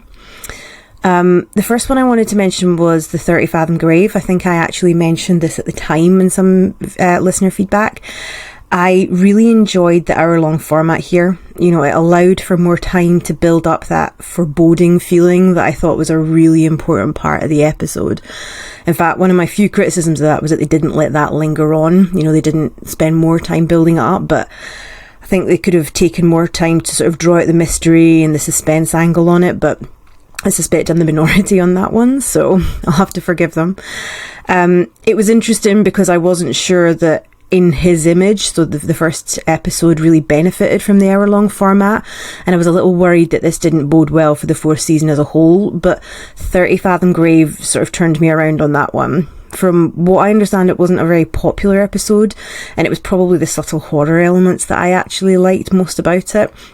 It actually lost a little bit of the edge for me once the twist was given in the episode, so maybe the build-up was the better part of that episode for me. On Thursday We Leave for Home is one of the most emotional episodes in the whole run, you know, the whole 5 seasons for me. And watching Benteen's descent from leader of the community to just another colonist returning to Earth and how he handled it was really, really heartbreaking to watch at times. He's gone from being the backbone of the whole society to someone who basically has to take orders from a stranger, and he doesn't handle it very well. James Whitmore plays this absolutely flawlessly though. You know, totally sympathise with him. He could really easily have come across as a man with God ambitions, but actually I think he plays it very likeably. He's a man who cares about his community so deeply, and while he's definitely not flawless, it doesn't seem as though he's driven by complete control, or I didn't see it that way anyway. His entire life changes in the blink of an eye, and it's going to take him longer than they've given him to get used to it all. Sadly, it takes just a microsecond longer than he has, which is just excruciating to watch. But it's memorable, and that plus the fantastic dialogue are why it's probably going to stay with me for a long time, and definitely top tier episode, probably top 10 out of the whole series run, I'd say. The third episode I wanted to mention was The Miniature. Charlie Parks is a great character who really draws you into his unusual little world. Like Benteen, he could easily have come across as a really unlikable character whose eccentricities are just annoying, but instead they're actually just very endearing. I think that's largely due to Robert Duvall's portrayal of him. For me, the storyline in this episode was almost secondary to why I liked it so much. It was fine. It was, you know, proper Twilight Zone, as we say on Aftermath, but actually the episode as a character piece, I thought worked really well on its own. You know, you learn to sympathise with him, to understand what he's going through, why he doesn't live sort of a standard cookie cutter life, and I just really enjoyed that. So overall, season 4 had some real wee gems, I thought. You know, it actually felt, just as I was getting used to the hour-long format and what they could potentially do with it, they had to go back to the regularly scheduled programme of the 30 minutes. I totally understand the decision to do it, but with only 18 episodes to get into the swing of it, I'm pretty confident it would have only got better if they had kept that hour-long format. Instead, we'll just look back on it as a bit of a lovable oddity. Well, lovable for some of us anyway. Thanks, Tom.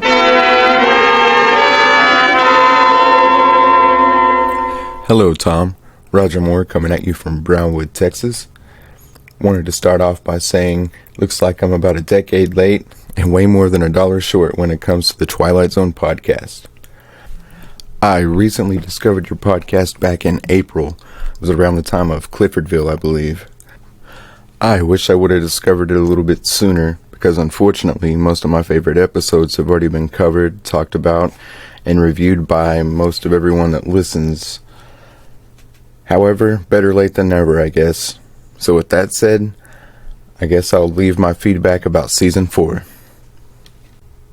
While Season 4 may not be my favorite season, it still has a few good episodes that I really did enjoy watching during the Twilight Zone holiday marathons. Episodes like Death Ship, Of Late I Think of Cliffordville, and Jezebel. I'm not really that big on making a top 10 or a top 5 list of favorite episodes, so I broke them down into a few categories that I'd like to share with you and everyone else. I have some personal favorites of season 4. In His Image, Valley of the Shadow, He's Alive, Death Ship, Jezebel, and The Parallel.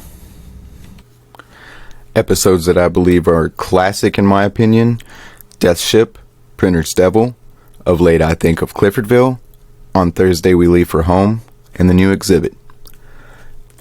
Even though I know season 3 has already been covered, I just wanted to share my opinion about you covering Changing of the Guard. I hold that episode a little bit higher than the rest. It's a really big personal favorite of mine, and I really do enjoy watching it around Christmas time. Anyway, Tom, enough out of me. I'm going to go ahead and cut it a little bit short, give some time to another listener to leave their feedback. However, I am going to give you a small list of episodes I'm looking forward to you covering in Season 5. Steel, Nightmare at 20,000 Feet, Living Doll, The Old Man in the Cave, Probe 7, Over and Out, The Seventh is Made Up of Phantoms, Ring-a-Ding Girl, Queen of the Nile, The Mask, The Jeopardy Room, Garrity and the Graves, and The Fear. Hey there, Tom. Harold Clark reporting in from Butte, Texas, talking about the Season 4 recap. So the main thing that I hope everyone takes away from this season is that they gain a new appreciation for Season 4. I mean, it doesn't really get shown on TV during all the marathons. Netflix, for some reason, has every season except this one. It doesn't even have a cultural iconic episode such as Time Enough at Last, Eye of the Beholder, To Serve Man, or Nightmare at 20,000 Feet. However, there are some absolute gems to be found in Season 4. I mean, personally, for me, I think that The New Exhibit is still my favorite of Season 4. Just something about the way that episode is laid out just it's fascinated me as a child. I've loved it ever since. Another very solid episode is On Thursday We Leave for Home. Just the both ends of the spectrum, of the main character just being a good leader for so long, and then just don't know what happened. The wheels just came off, and before you know it, he's all by himself. But I'm also fond of even episodes such as Printer's Devil and Burgess Meredith's cigar or cigarette thing or whatever, pre-Penguin. I always like that. Really fond of Miniature, Death Ship. And yes, even though it's too long, I still enjoy 30 Fathom Grave. The hammer sound is just never going to leave me. That sound has stuck with me just ever since I first heard it as a kid. Again, maybe not the absolute greatest episode, but there's something about that sticks with me. But so again, I'm glad, Tom, that you were able to finally see some of these episodes, I guess, for the very first time. And again, not all the episodes are for everybody. But even with listening to the podcast, I've even gained a better appreciation of the Bard. Just some of your research and really looking at it as a commentary of what Serling had to go through. It's certainly not the most bottom of the barrel of Twilight Zone episodes for me. It wasn't that way anyway for me, but it certainly actually moved up a little bit. Again, just thanks for doing all this work. And again, I'm glad we made it this far through all this crazy last year and a half, 2 years. And can't wait to get back on track and start getting into Season 5 with really probably my favorite episode of all of the Twilight Zone. We'll get to that soon. Probably not one that a lot of people would say is in probably even the upper echelon, but still my favorite. So we'll see. But just curious to hear what everybody else's thoughts are on it. And again, I just thank you for all your good work, Tom. I will talk at you later. Bye. What's going on, Tom? This is Uncommon NASA. Man, I'm so excited to leave you some feedback. It's been a while. It's been too long. I feel like I've been waiting for each episode, but then it got close to the end of the season, so I was like, let me just do the season wrap up. And that's why I've been like nudging you, like, when do I send it in? Because I've been kind of amped to do this. So, yeah, in any case, I want to do two parts, if I may. The Bard and then season wrap up, because I never would have thought a few years ago that I would even want to discuss the Bard on any level at all. I remember back in the days when I was still on social media more widely, I remember, I think it was the Night Gallery or at the Night Gallery, Paul, who I think he defended the Bard, and I ended up saying it was the worst episode ever. And it's kind of crazy because now I watch it and I wouldn't say that I have a full 180 on it or that I've completely turned. I just think it went from maybe being bottom 5 episodes for me for being in the mid-tier, maybe lower mid-tier, but mid-tier. Like, it's a watchable episode for me. And I'll tell you exactly why. Is because I noticed something this last time I watched it through, because I've watched the whole season 4 to kind of keep along with the podcast, and that I never noticed before. And it's probably because I wasn't fully aware of this before. Having read a lot about Rod Serling, the man, the person, some of the things that he went through, you could see so much of his humor in this episode. And I actually think it's the funniest episode of The Twilight Zone. There were moments where, with the proper context, which I'll explain in a second, like, I actually laughed out loud. I wouldn't say I was doubled over in laughter, but I laughed audibly. I would have never thought that in the past. So to get to the point, like, reading about Serling, it seems like a lot of people, including Ray Bradbury famously, wanted to sort of attack Serling for A, plagiarism, or B, at the very least, like, kind of plucking things out of scripts. It's my understanding that people, amateur to semi-pro to professional writers would regularly send scripts into the Twilight Zone production team, including Serling, Cayuga Productions, and just be like, here's my pitch, and just send it in. People would hit him up at dinner parties and social functions and be like, hey, let me give you this seed for this idea. And that was constantly happening to Serling, and it when you read about Serling and see some of his quotes and read in between the lines, you can kind of tell that wore him out. That may have been one of the contributing factors to why he stepped away from the Twilight Zone in the first place, when he, by all accounts, could have fought at least for season 6. I think part of that was just the stress of people constantly trying to get him to adopt their ideas. And when he would either respectfully decline or not reply at all, or maybe he got an idea randomly 2 years later that happened to be similar to some script that's sitting in a drawer somewhere, people would accuse him of things and make a mess of things.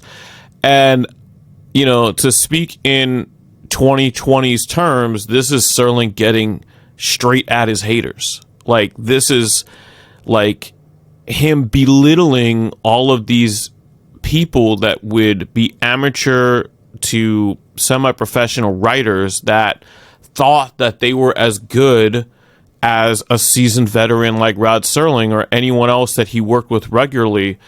Charles Beaumont, and Matheson and the rest of the people that worked on the show regularly. And I think he was kind of belittling them and taking shots at them. And I think there's two angles to the Shakespeare thing, to the Bard thing. The first angle is the obvious one, where, yes, it's the pun, these guys would send notes back to Shakespeare, and that's sort of the shot at the executives, and there's like other things there taking shots at them, which is great. But what's kind of cool about this episode is you also have someone who thinks that they're this great writer that, really doesn't recognize that their own talent needs to grow, reaching out to the black arts to get the words directly from Shakespeare because they think that they're on that level. And it's kind of like this secondary belittling of sort of the hack writers that have accused him of different things. And there's a lot to read in between the lines here. And that made me laugh. I think that these are the most Serling sounding jokes of any of his humorous episodes. And for that, I think seeing it through that context, for me, made this an episode that, at the very least, would be worth seeing. And I think that's a lot more than what I thought of it before. The Bard, again, is more about him defending himself against the haters that he had at the time. People had either questioned his talent, overestimated their own talent when dealing with him, or executives that thought that they knew better than him because of some sponsor or some other thing that they saw on another network or whatever it might be. So, I don't know, seen through that lens, maybe that gets people to change their mind. I actually chuckled even at the clips, totally out of context in audio form on your podcast, and it reminded me of like laughing at this episode after seeing it plenty of times before and not laughing at anything. So that's my 2 cents on the Bard. In terms of the season, I want to go through a little bit of ranking and then just kind of like a recap of just what I thought about this season as a whole. I've always really been a big fan of season 4. I think it's incredibly underrated. And I'll get into some of maybe what I understand now about it, having watched it again. A few of my least favorite episodes, I'll get those out of the way, just for the sake of it, of conversation. But I've heard a lot of people really like Jespel. I just don't see it. I watched it a bunch of times. I'm not one of those like anti-Hamner in the Twilight Zone people. I think he's brilliant. I just didn't like this episode. I find it really boring, and the entire thing with the cheetah or jaguar or whatever the hell that thing, it just, no, that's not for me. I Dream a Genie is really bad. I had actually not seen this episode that many times before I rewatched it, and comedy-wise, wow, it's really bad and actually in poor taste. And I double-checked who wrote it before I started recording, and I'm really glad to say it's somebody who I think only wrote that episode and was never seeing The Twilight Zone again, because it just didn't fit. The humor was really crass, and I obviously didn't age well, but I don't even know if it played appropriately in the times. In His Image, I know, is also another favorite. I just do not like that lead actor. I don't know what it is about him. I talked about that in an episode of Feedback before, but, that is what it is. Miniature is another episode that I've heard a lot of people praise. It shows the subjectivity of sort of like watching The Twilight Zone. I'm not a huge fan of this episode. I think the new exhibit does the same exact thing 20,000 times better in every way. And Printer's Devil is an episode that I thought that I liked, or thought it was middle of the road, and I watched it again and I was like, damn, like I just don't feel anything about this. I was kind of disappointed watching Printer's Devil back again. So on to the good stuff. I'm just going to read off my top 5 and then 2 honorable mentions. I'll start from the honorable mentions. I think Mute is sort of like my dark horse episode for the season. I really think it slept on. People do not like this episode, generally speaking. I think it's got amazing performances and is an incredible concept. Just the idea of it, like, without watching it, to me is fascinating. Another honorable mention, Passage on the Lady Anne. I think that this is just a really sweet story. I was able to watch this with my wife, and I could tell that she was really into it, at least in the moment. And she likes Twilight Zone, but isn't, head over heels for it the way I am. So, like, grabbing a random hour-long episode that most average fans or average television viewers have not seen, and keeping her attention, 50 years after its release is something to be said. So, top 5. Number 5, Of Late I Think of Cliffordville. Number 4, Incredible World of Horace Ford. Number 3, No Time Like the Past. Number 2, The New Exhibit. Number 1, He's Alive. That would be my top 5 of the season. At one point, I ranked the entire season and posted it to Flick Chat. Rest in peace, Flick Chat. But I lost that file, so I had to redo them. But I'll leave it there in terms of top 5. I don't want to rank the hell out of everyone listening to me. But I would say that, like, in terms of season recap, I think there's a reason why this is such a subjective season. Why some of my favorite episodes, like Horace Ford and Mute, aren't not generally, or even The Bard, which I would put even like probably top 10 in the season now that I enjoy it, are not liked by a lot of people. Whereas there are other episodes that people really like On Thursday We Leave for Home, which I think is fine. I'm not going to get into that because there's not enough time. there's a lot of other episodes that I think are enjoyed in this season that I'm not that big of a fan of, like Jezebel.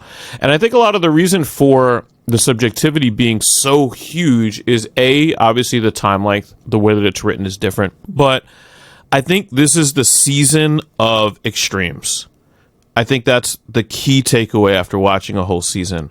It's extreme performances everywhere. And I think that comes from somewhere that I'll say, but I'll give you a few examples of extremes. Like, the acting of Pat Hingle in The Incredible World of Horace Ford, the acting of the mother in The Mute, where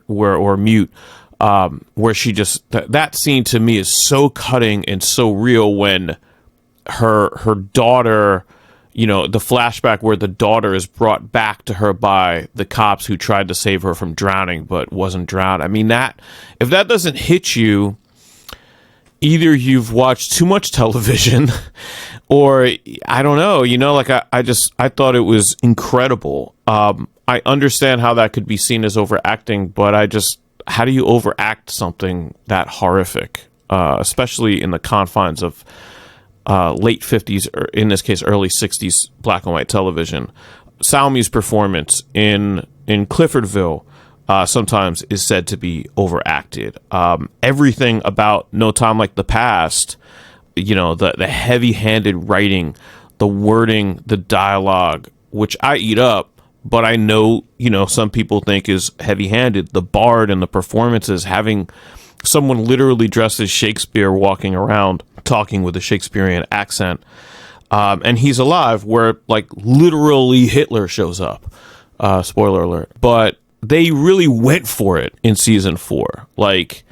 There was no hiding. And I think that comes from the spirit of teleplays and early television. And you had kind of referenced this a little bit about how recent television was when this was being produced. So you're talking about the early 1960s, very early, this is probably 61. And television as a mainstream thing was barely 20 years old, if even, and probably was only really, within popular culture since around 1955 when Patterns came out. And, that's 6 years before. So everyone involved, for the most part, particularly on the production side of The Twilight Zone, was likely heavily influenced or involved directly in the early teleplay scene and early television scene. And so as television started to evolve, half-hour shows like The Twilight Zone came about. But I think that everyone working on The Twilight Zone for those first 3 seasons, Rod Serling first and foremost, still yearned for that hour-long drama format that kind of put teleplays and put television on the map in the first place. And when they had the opportunity to spread to an hour, I think these were callbacks. That's why there was such extremes in the acting and the writing, in my opinion, because I would imagine, not having been there, that they yearned to get back into that style of television and didn't want that style of television to die. And I think that's what season 4 is all about. It's all about taking back length and time and the audience's time in front of that TV to tell them something that is not cut into 22 to 25 minutes with commercials inside of it. It's actually, long form playwriting. And that doesn't always translate to the modern audience because we don't do that anymore on television anywhere. Even if you include the highfalutin cable dramas or anything that's happening in the UK or other countries or United States network and beyond, we just don't do that anymore. So a lot of us have had to learn how to interpret some of that drama that was put on television in those days. I would suggest, this is a random thought that just popped in my head. I would suggest watching an episode or two of Perry Mason. I'm not a huge Perry Mason fan, but the original Perry Mason, there's a pacing and a writing and a dialogue pacing that is very similar to The Twilight Zone. And it's a totally different show, written by a totally different crew. I don't even know if it was on the same network or not. It might have been. But that sort of thing, really is a good example of how television was done then. And I think it helps with season 4 in understanding that the pacing that was intended for season 4 is not supposed to be the pacing in 1, 2, 3, and then later 5. And you have to take that hat off to watch this. And if you can't, then that's fine, but that doesn't make it bad. There are still good and bad episodes, and each person has a different collection of them. And I think they're, like I said, they overlap a lot less because of the nature of season 4. It had a mission and it accomplished it. I think that it was so complete in the accomplishment of what they wanted to do with bringing back the hour-long drama that they were all willing to take an exhale and say, we did that. Let's if we're going to do another season, let's just go back to what we were doing, and that's fine too. And I appreciate and you know, in a lot of ways applaud what was done in season 4. Yeah, that's all I got to say. Season of Extremes, The Bard isn't that bad. Laugh with Rod. See you in season 5. Thanks, Tom.